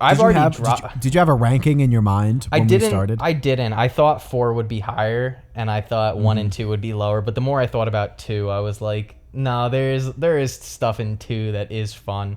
Maybe I just wasn't in the right mood at the time. But yeah, all right. Well, before we get into plugs, time to drop our next franchise that we will be delving into. And guys, dare I say it's the biggest one that we are going to tackle thus far. And that is, of course, Harry Potter. That's right, guys. We are tackling all 8 Harry Potter movies over the course of November and the beginning of December. And yeah, we are not doing the Fantastic Beasts movies as of yet. I think we will save that trilogy of dumpster fire movies for another time. So for right now, we're just going to be doing the Harry Potter films, 1 through 8. No Fantastic Beasts bullshit. Just good old Harry Potter, Ron, and what's the other chick's name? Hermione. And Dumbledore. All 2 of them. But guys, I'm very excited. I've had such a hot and cold relationship with Harry Potter over the years, but the way that we and I know Josh loves them, so those will be fun to talk about. We'll get some good insight, some good debates between the two of us, because I know we both enjoy those movies, but we both have different favorites, and we both have different feelings about a lot of the films in general. But yep, we're doing all 8 Harry Potter movies. We're going to be breaking it up into a 3-part series. Part 1, we are going to be covering the first 2, since they are the only 2 directed by Christopher Columbus. Part 2, we are going to be doing 3, 4, and 5. And part 3, we are going to be doing Harry Potter 6, which is Half-Blood Prince, and then Deathly Hallows Part 1 and 2. So we're going 2 movies, 3 movies, 3 movies. We're going to be breaking it up. This is the first time we're doing a 3-part. We broke Matrix up into 2. We did the Fear Street in 1, and obviously we're doing this in 1. So we're breaking this one up a little bit more, giving us a little bit more room to talk about these movies, giving us a little bit of space in between them. So that'll be a nice change of pace. We'll not have to watch 4 movies this week. So that'll be fun. They were very taxing to watch. For being an hour and 20, these movies do not fly by. They feel very long, and they are very drawn out. All right, but I guess on my end of things for plugs, you can follow, if you're listening to this on YouTube, chances are you on my former film student YouTube channel. It's where I post movie and TV related content. So make sure to subscribe here if you want to hear more from us over on YouTube. And also, if you just like hearing my voice, you could check out some of my other videos. Again, I do movie and TV related stuff, video essays, reviews, critiques, and all that fun stuff. So check me out there. Also, you can listen to this podcast anywhere you get your podcast, Apple Podcasts, Spotify. Make sure to follow us and leave a review over there. Any engagement does help. But that's really it for me. Yeah. So feel free to follow us on, whatever social media you got. We're on Instagram at Franchise Deep Dive. You can catch us on Facebook, but we'll probably be the most active on Instagram. So, give us a follow. We'll have the email shared too, but, honestly, feel free to just give us any suggestions, any feedback on the show, things you like, things you don't like. We'll be happy to just, get any critiques we can get. But and also, if you want, feel free to just give me a follow on Instagram as well. Joshy _124. Joshy spelled with an IE. Again, you'll see it on the Franchise Deep Dive account as well. But again, thank you guys for listening. This was a blast to talk about. Maybe not as much of a blast to watch 4 movies all the way through, but maybe less for Jake. I don't know. But they weren't fun. They weren't fun to watch, but I always have fun discussing. The discussion is what I look forward to. And honestly, it made me feel bad about how much we talk trash on Matrix 2 and 3. I feel like I went a little hard on those in retrospect. Yeah. 4th, very deserving. But yeah, I think that's really it, guys. So if you don't want to be spoiled for Harry Potter and the Sorcerer's Stone or Harry Potter and the Chamber of Secrets, make sure to check out both of those before the next episode. We are currently releasing every other week. I think we are probably deciding on Mondays. I think we're landing on Mondays. So every other Monday, guys, make sure to check us out. Like I said, Franchise Deep Dive, YouTube, Spotify, Apple Podcast. And like Josh said, thank you guys for listening. We do appreciate it. And please do reach out to us. We try to plan out these franchises ahead of time, but if there's a franchise that you guys are really looking forward to us talking to or breaking down or discussing, then let us know. And I know on Instagram and Spotify, you can also put up polls and stuff. So if we get enough engagement over there, we'll start putting up polls and seeing what you guys want to talk about. And before we send ourselves out, oh yeah, Josh, got a little question for you. I'm all ears. Well, all I gotta ask is, how do you make an artichoke? How, Jake? You strangle it. That stunk.